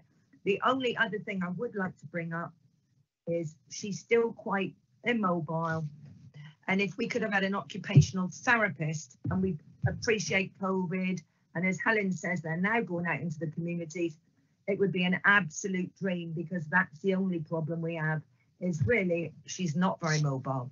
But I just wanted to say that it does work, and you know, I'm a classic example, and thank you all for your support. Thank you, Sheila. Some kind words there. Miss Lee, Tracy, you want to come in? Yes, and it's really great how it does work for people, and the impact of how people recover in their own environment when that's clinically appropriate. I think I was very struck by something that Councillor Martin said, which is that we're worried about giving up what we have when we're having to take that leap of faith into the new model of care that we've spoken about. The reality is that we haven't had those beds for 4 years, and we can't reopen them at the moment because of safety issues. I think what we're trying to do today is to close down the debate about Edward Hain, and then allow the local community to determine what that bedded provision needs to be going forward.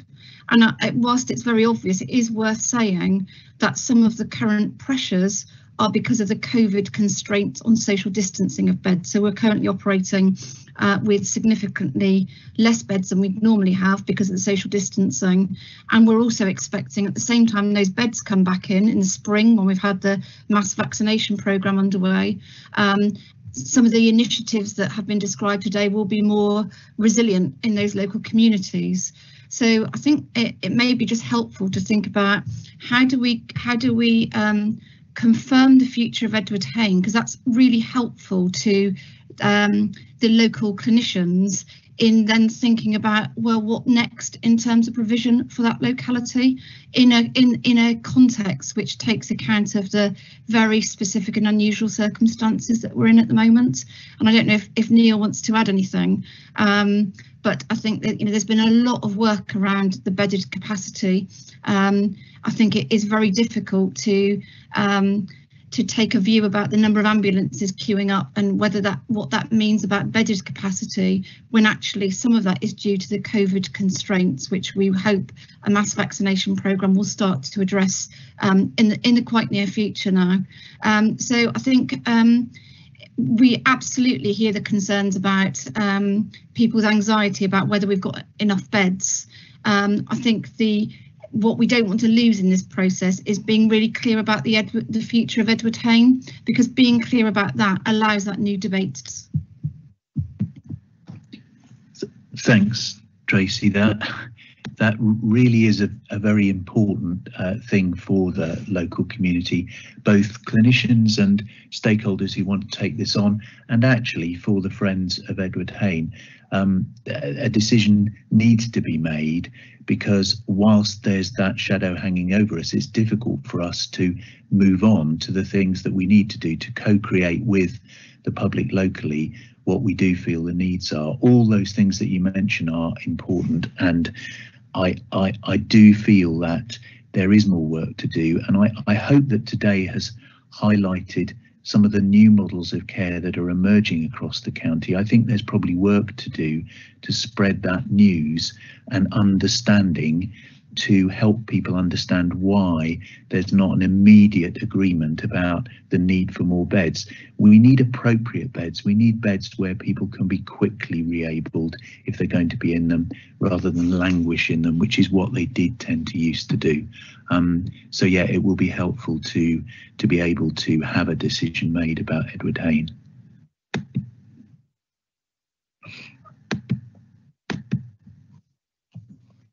Okay, thank you. Councillor Robertson, Richard, do you want to come in?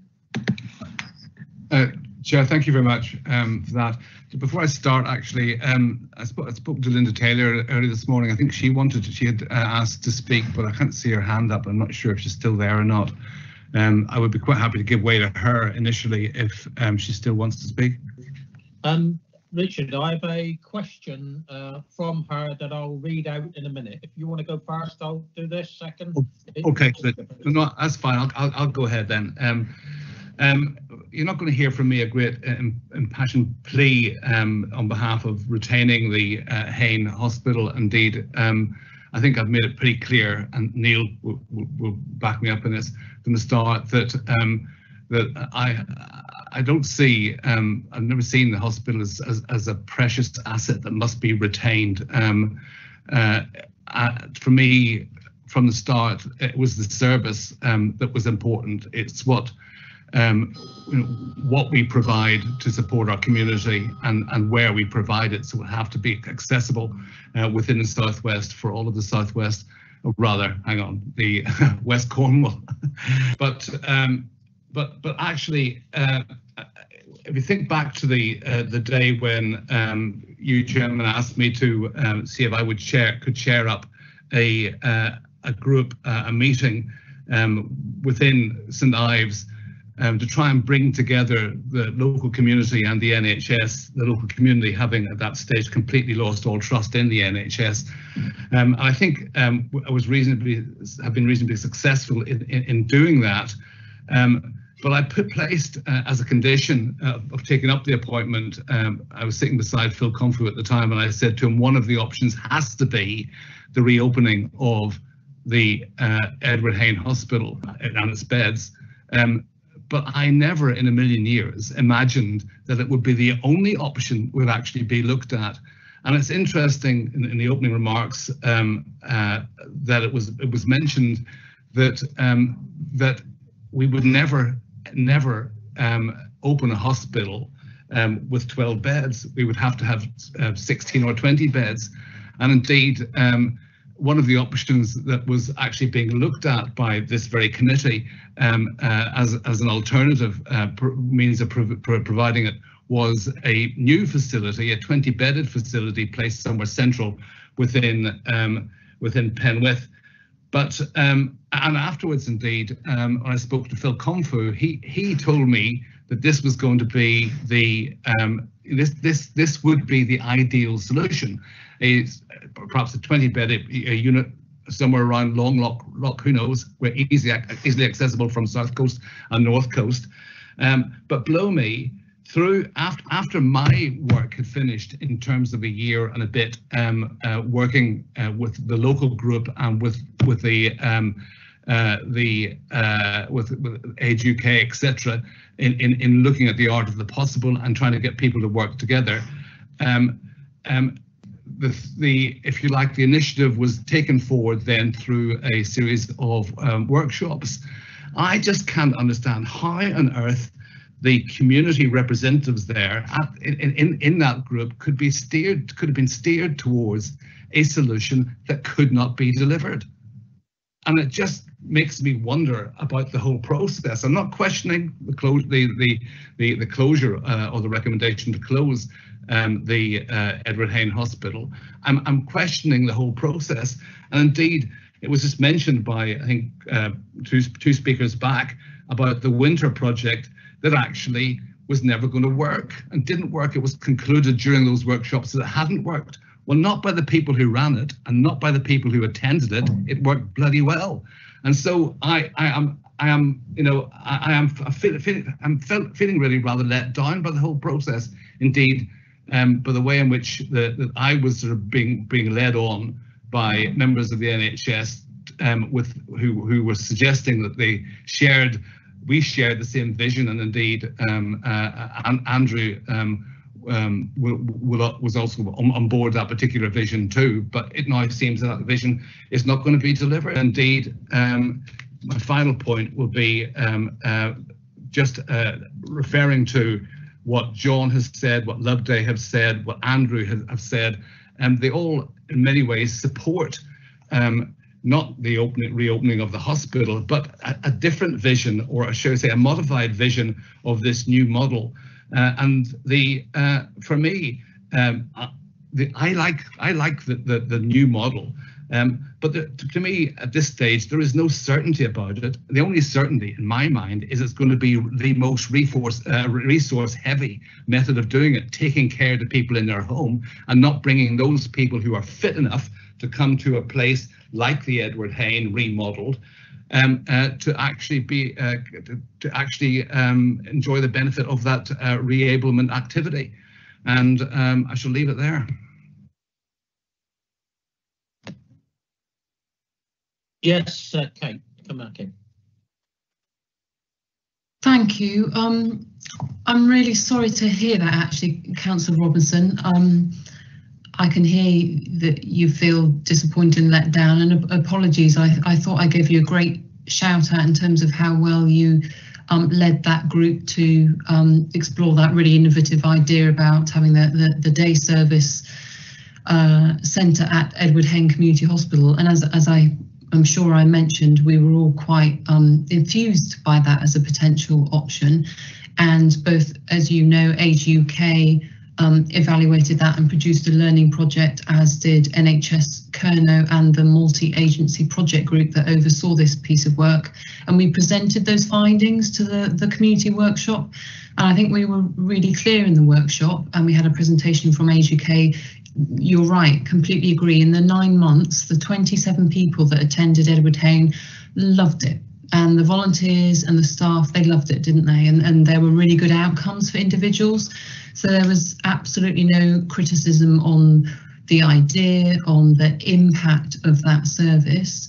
What we learnt in the workshop through the evaluation was that for those 27 individuals, it was actually quite a costly service. They did have improved benefits in terms of confidence and greater well-being, but actually those individuals, it was felt that the staff and the volunteers said that they could have those outside of a building. It didn't necessarily have to be Edward Hain.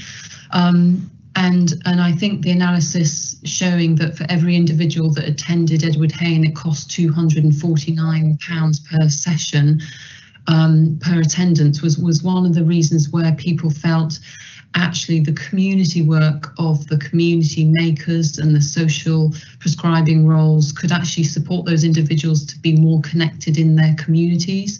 So I think the model and the leadership that you gave to that project was fabulous in terms of reinforcing what people need is community connections. But what the individuals were saying was it wasn't dependent on the building. A couple of things that I would just say, at no point did we, through the workshops or anyone, I haven't heard anyone saying that we wouldn't open a unit of 12 beds.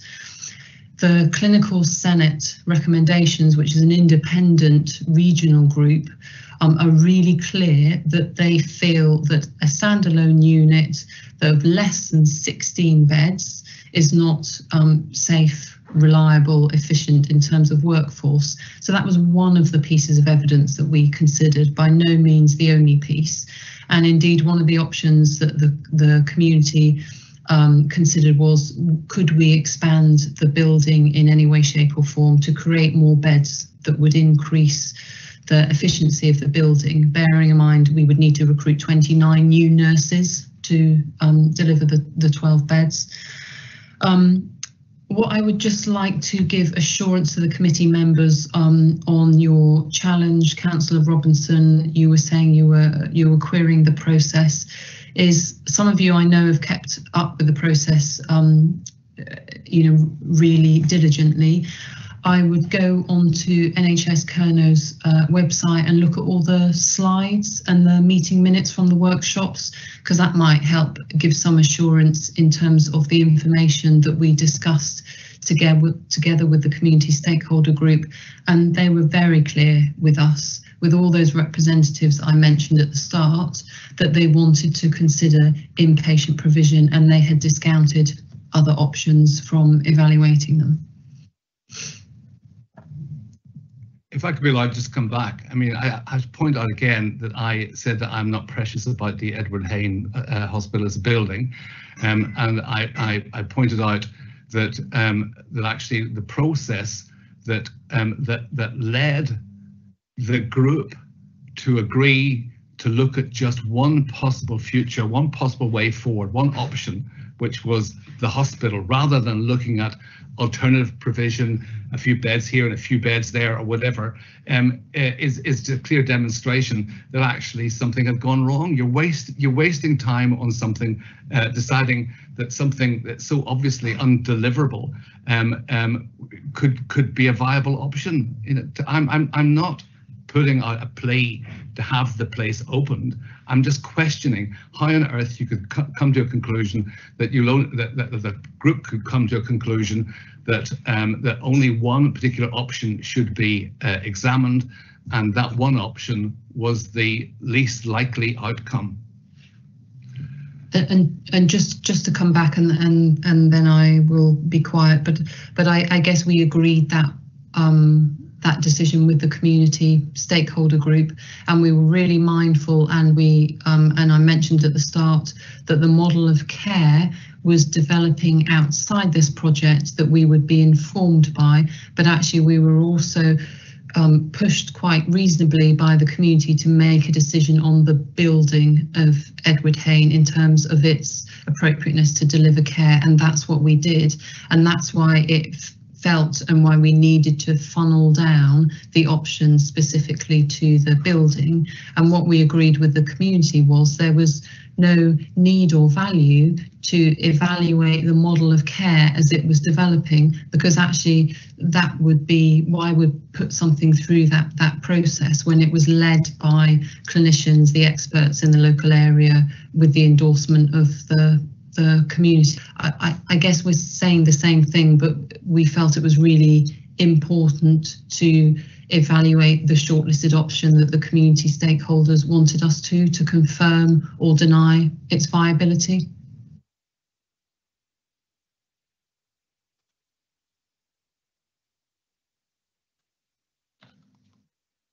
Okay, thank you. I have a question from Councillor Linda Taylor, who's a member down in that area. And the question is, I am the treasurer of the Edward Hain Hospital at St Ives.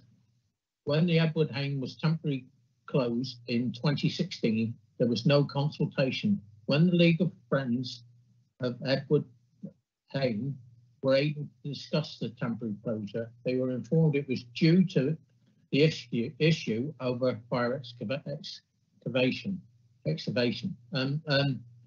We did at one stage ask that remedial works would cost, and the first verbal figure given was about £750,000.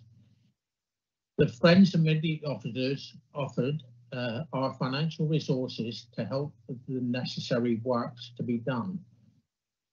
That offer was noted, but a few months later, a verbal estimate had gone up to £1 million. We were still prepared to meet a substantial sum of that money. The point I wish to make is that the gunning principle of consultation did not happen at the temporary closure stage, nor at any time during the next couple of years to the residents of the community of St Ives. I would now argue that the closure has probably contributed to an ever-increasing remedial bill. There was a consultation in the last year, but the question about the patient beds was never asked. Community is key, and the community would like a consultation on the gunning principles, which was upheld by the Supreme Court case in 2014. Please listen to the residents and let's have a meaningful consultation with the residents. Kate, do you want to answer that?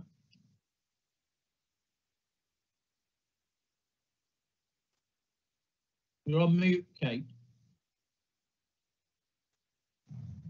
Sorry, apologies. So I was just to say, there's lots in there. I hope I'll pull out the main points. I recognise the views there and of residents in terms of what happened back in 2016. So invariably, my understanding was that, yes, the beds were closed. At that point, it was thought temporarily due to fire safety concerns. So I guess in terms of safety concerns, some things have to happen quickly rather than entering into engagement and consultation. In terms of the change in the financial values that were quoted for rectifying fire safety issue, it might be worth pointing out to members that in 2016, when the beds were first closed, they were closed by a provider called Peninsula Community Health Trust. And it was Cornwall Partnership Foundation Trust who took on that contract in April 2016. And the reason why that's important is it is the provider of the services in a building that determines whether that building is safe for them to provide their services, safe for visitors, staff and patients. So I recognise that there was some increase in requirements for funding to make the environment safe. At that same point in time, there were some changes to the Department of Health requirements, some estates alerts for fire safety, which meant that the standards and the requirements changed. So that also altered the position on being able to get people physically out of the building. So many of you will know that if you're in a bed in Edward Hain, you can't actually exit the building safely. And it's not only that, it's a requirement that you have a safe place of safety away from the building. And that's also an issue for Edward Hain because it's closely abuts residential areas. But I just want to point out it is really important to remember that the evaluation panel, which had members of the community sitting on that panel, they were evaluating the option to re-beds if the fire safety building works had been put in place. So even if investment was found, the building would still not be safe. So that's why the evaluation process determined that it was non-viable. It also determined that there were other reasons as well as quality, workforce, environment, and things like impact on the community. So the evaluation panel looked at the appropriateness of the building if money was found to make the building fire safety compliant. And in terms of the gunning principles, I know you'll all be really familiar with these, but as part of our external assurance, we have regular monthly meetings with NHS England and Improvement, who make sure that we're following the right process when we're looking at service reconfiguration or service change such as this. And they ensure that we follow the gunning principles, which include things like, do we involve stakeholders at an early stage? Do we provide people with information? Do we allow people to have opportunities to influence the process? And we actually have shared our process every step of the way with NHS England and NHS Improvement, and they're content with that. We also sought additional scrutiny from a national organisation called the National Consultation Institute, and you'll find in your papers a specific quote around their expert scrutiny on our adherence to the gunning principles. So I think the process that we've followed in terms of the 18 months period of work with our community stakeholder group that's built on the discussions that have happened since 2016 and the 4-week period of engagement more recently to specifically focus on wider public and community clinic attendees has absolutely adhered to the gunning principles.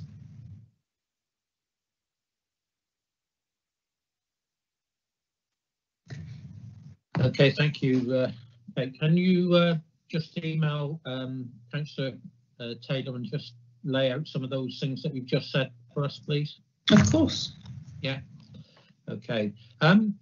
Right, we've come to the end of the people that wish to speak. I believe Councillor Martin is keeping track of all the things that have gone on and no doubt has received messages directly. Do you want to come in, Councillor Martin, and you know, with the change of the recommendations? I'll jump in and see if I can share the right slide. Hang on, get the right one.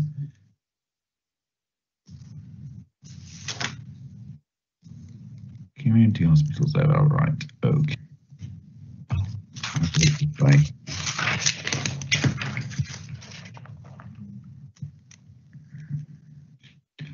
Right. Okay. So can you hear me okay? Yeah, fine. Okay. So the top of the page showed what was the recommendation in the papers. The committee was requested to review and feedback on the co-production, engagement and evaluation process and outcomes followed in relation to Edward Hain. To note the ongoing transformation of out-of-hospital care in the area since the Edward Hain community beds were temporarily closed and how this has shaped the final proposals. And then the last section, I'd appreciate Leanne's guidance on this. It says to note the recommendation to the governing body that Edward Hain Community Hospital is not viable for healthcare provision, and then lists 5 further points.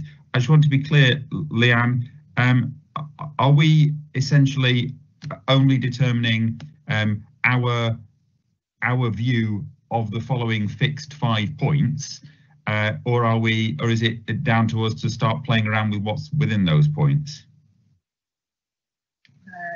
Thank you for that, Councillor Martin. So my understanding is that the governing body report that will go from the team to the governing body, and so Kate and Dr. Walden will have those 5 areas. So that is the recommendation to governing body that the project will put to them. So exactly right. That's what I thought. So what we can say below, I've now sort of put it in a box here. That says basically the same set of words, and so as the conversation has gone on, I think people are those who contributed to try and put things in here accept most of the points or those 5 points, but there's not everybody's happy to say Edward Hain Community Hospital is not viable for healthcare provision. So it looks like the consensus might be to note the conclusion that it's not viable for healthcare provision, but then to endorse the remaining points. So there are five points that are proposed. So I'll read through them in turn. Number one, the committee acknowledges the extensive efforts of NHS Kernow to engage with the widest possible range of stakeholders and thanks all participants for their contributions. Number two, the committee recognises that out-of-hospital care in West Cornwall has changed since the Edward Hain community beds were temporarily closed in 2016, but expresses concerns that this transformation has not prevented patients from being stuck in hospital further from home. The committee therefore, so number three, the committee therefore calls for the beds lost at Edward Hain and previously at Poltaire to be re-provided in South West Cornwall as soon as possible, including the option to use West Cornwall or Hale Hospital and provide an Edward Hain wing.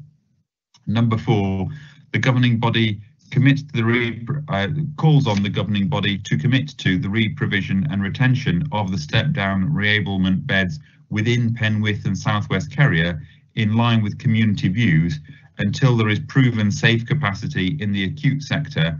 Patients can be cared for fully and appropriately at home or in residential or nursing homes with safe levels of staffing.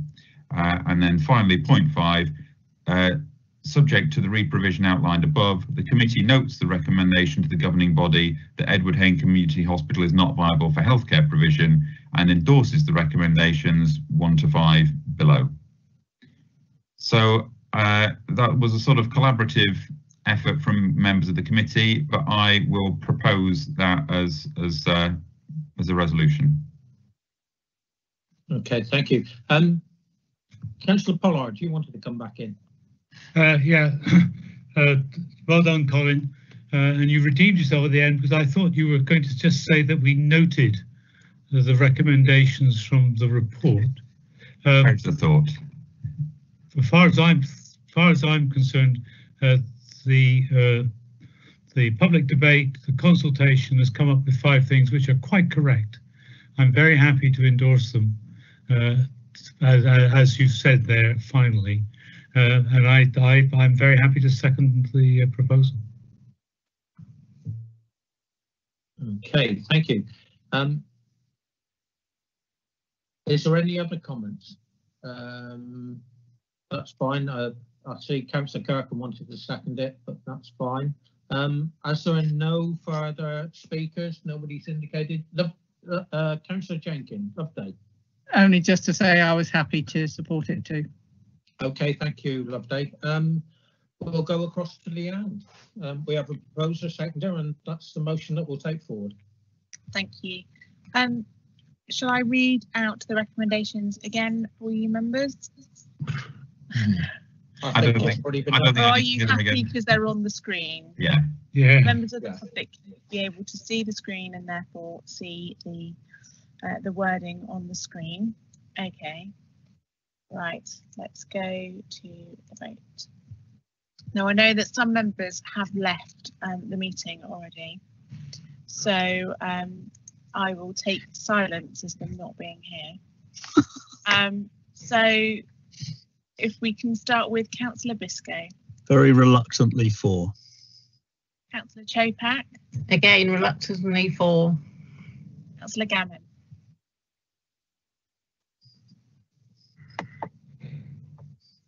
Councillor Gammon. I think she said she had to go to another meeting. Sorry? Oh, sorry. Okay, thank you, Councillor Gammon. I believe that was a 4. Councillor Jenkins. Yeah, have to be 4. Councillor Kirkham. I'm sorry, I couldn't get to my thingy. What's it? Yes, 4. Thank you. Councillor Lennox Boyd. Yes, 4. Martin. 4. Councillor Nicholas. I believe she left the meeting. Councillor Parsons. 4. Pollard. 4. Councillor Thomas. You had to leave the meeting. Councillor Tom. 4. Councillor Ver. 4. Councillor Williams.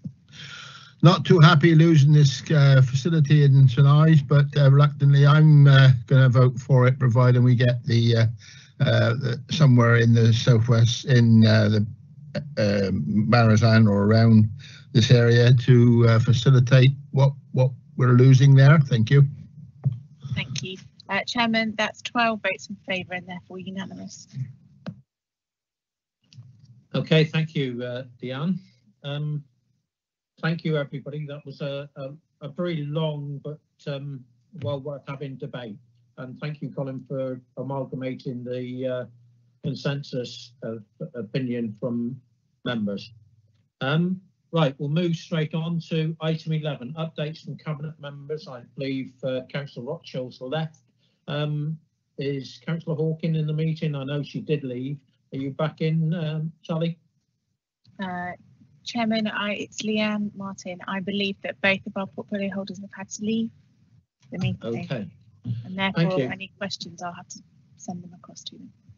If there are any questions, would members please email Leanne and we'll get them answered for you. Is that okay? Okay. We then come on from updates from the chairman and vice chairman. I'll let the vice chairman go first because I'll say something after that. Okay, Colin. Do you mind if I just speak on the last item?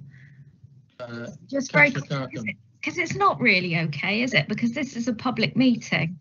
So if we can't ask any questions of the cabinet members, then the public don't get to hear our questions or their answers. So I would ask really that any questions we do ask and the answers are made public so that the people who would be maybe watching this meeting will be able to see them at a later stage.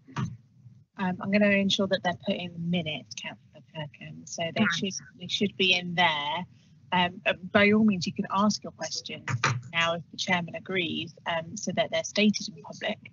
Obviously, they just won't be answered. Jane, do you want to ask your question, or do you want to just do the email and then it goes into the minutes? No, of course, I've lost my question. Now I made the fuss. It was about the vaccine, but I could put it in writing. That would probably be easier. It was just about the availability of the vaccine, particularly in Cornwall. Okay, thank you. You know, it's appreciated. Chair, I also wish to ask a question of Rob Rothschild. Yes, you can. And do you want it to do it now, or do you want it to be added to the minutes of the meeting? I think we ought to raise it now because it's something which I'm quite concerned about, and I did a raise with you before, and was you know, subject of public question.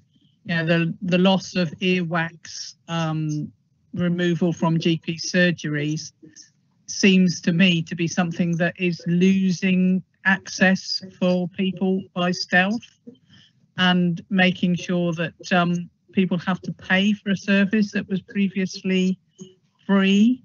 Now, obviously, you know, and I know other people have said this as well, obviously it's not a first step to actually go in and have irrigation to remove earwax, but it is something that is required at primary care level, not just something that you can send people to secondary care. It's also not efficient to send people to secondary care. So I wanted to know from Councillor Rothschild what he knew about what was happening, and if he could actually bring us a report back in the future on that we can actually scrutinise in detail. Thank you, Loveday. We'll get that question answered for you by the portfolio holder. And I know it will be important to at least Councillor Pollard and myself, who both wear hearing aids, and it is important that you keep your ears spotlessly clean, as probably Councillor Pollard will attest to. Councillor Pollard, you wanted to come back in. Absolutely staggered. That's the first that my ears were discussed at a health committee meeting. Terrific. But I do agree with you. I just want to make 2 points. The first is I do think that if members have questions, we ought to hear them at these meetings, not just send them in writing for us to read when the minutes come out later on, so that, as you know, the public are watching, and those your colleagues can hear as well what the issues are. And I was just going to suggest, Armin, that both Rob and both portfolio holders have been here today. can we not slot them into an agenda when they are available? Because I understand they can't spend how many hours we've spent here, but I think it is vital that we do have that open contact and dialogue with our portfolio holders. I agree with you, Councillor Pollard. We used to have them on the front of the agenda, and now they're at the back end of the agenda. Perhaps we could have a discussion with Leanne and ask for that to be changed so that they can, they turn up, they do their part of the debate. And if they leave after that, it's not so much of an impact on the meeting. Well, and it may well be the other way around, that they can do the end but not the beginning. I just think we need to be flexible in it. Thank you, Armand. Thank you. No other questions, so we'll go to Councillor Martin. Thank you. Can you see me and hear me? I can't see myself on the screen. Yes, we can see you and hear you. Okay, fine. Just to pick up on that last point, with provisional timing laid out for today, and we'd hope to reach the questions to portfolio holders by 12:45. I think they probably were both with us at that point. So perhaps there's something that we all need to reflect on as to either how long we spend talking or how long we plan to spend talking before we tell them what time we want them to turn up to answer their questions. And I know I'm as guilty as anyone on that front. In terms of my report, really, my focus has just been on the state of the testing regime. I've still got serious concerns about the delays in the nationally run testing scheme, and I've been using every opportunity I can to ask for the local council and local NHS partners to pull together the resources to do more of our own testing locally, because I do fear that we're going to find in another few weeks that we're once again left with long delays. But the other thing is that Armand and I have said we're going to get together in the next few days to pin down a title for our mental health inquiry. We had the briefing about that a few weeks ago with some really positive input from the commissioners and some of the providers. And so if anybody has, following on from that, any particular aspects that they want to pick up on, then please talk to Armand and I outside of the meeting so we can pick the most appropriate questions for it. And if anybody wants to be on the panel that's taking part in that, then likewise, please get in touch with Armand and I. Okay, thank you, Colin. And can I also thank you for taking over the meeting at the beginning. I'm still getting issues with my internet. It keeps on buffering, and anybody that's a bit techy will know that that means that they sort of stop, a little wheel appears and then it carries on. And I've had that several times this afternoon where I've had to piece together the conversation that's taken place in the middle. Just to give you some idea of what I've been up to, I've been at the Outbreak Board, which has been a very interesting board to attend. Although I'm not a true participant, I listen to what's going on, and there's some great work that's gone on with those people. I've been contacted by people outside the organisation in health and that about delays, and we've had lots of conversations with that, and I must thank Helen Charlesworth-May for her input in that, and she's been very, very good, and I thank her for her help in that matter. I've also had 2 interviews, one with the CQC and another about the new post that's going to be the person that takes over as the person in charge of integrated care system and the CCG. So that was both of those were very interesting, and the main point that I put over, and I hope you agree with me, was the fact that the system that we have in place at this present time was designed for a population of quite a few thousand, hundreds of thousands, if you like, less than we're actually dealing with at the moment. and it's put pressure on with the reductions in beds, with the COVID, social distancing, and put a great pressure on the staff. I know that Derriford at this point in time have quite a number of people off sick, because of the COVID and because of the stress and strains of the job. I've also done some work on the dental for dentists in Cornwall, and I've spoken with a local nurse at length over this, and I was quite surprised to learn that endocarditis and pericarditis are both diseases which are caused by bad dental hygiene, and these can cause conditions of the heart and the need for heart valve replacements. Therefore, I've asked for information from both RCHT and Plymouth Hospital over the numbers of people that are actually in that.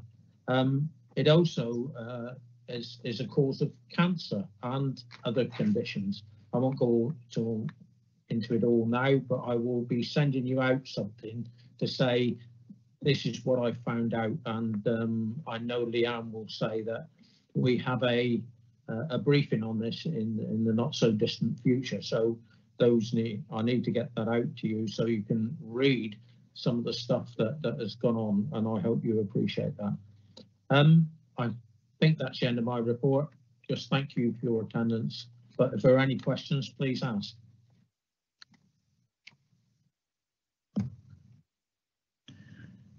Chair, I put a cross in the box because I did have a question to ask. Yeah, my other screen's just gone off and I can't see it, Loveday.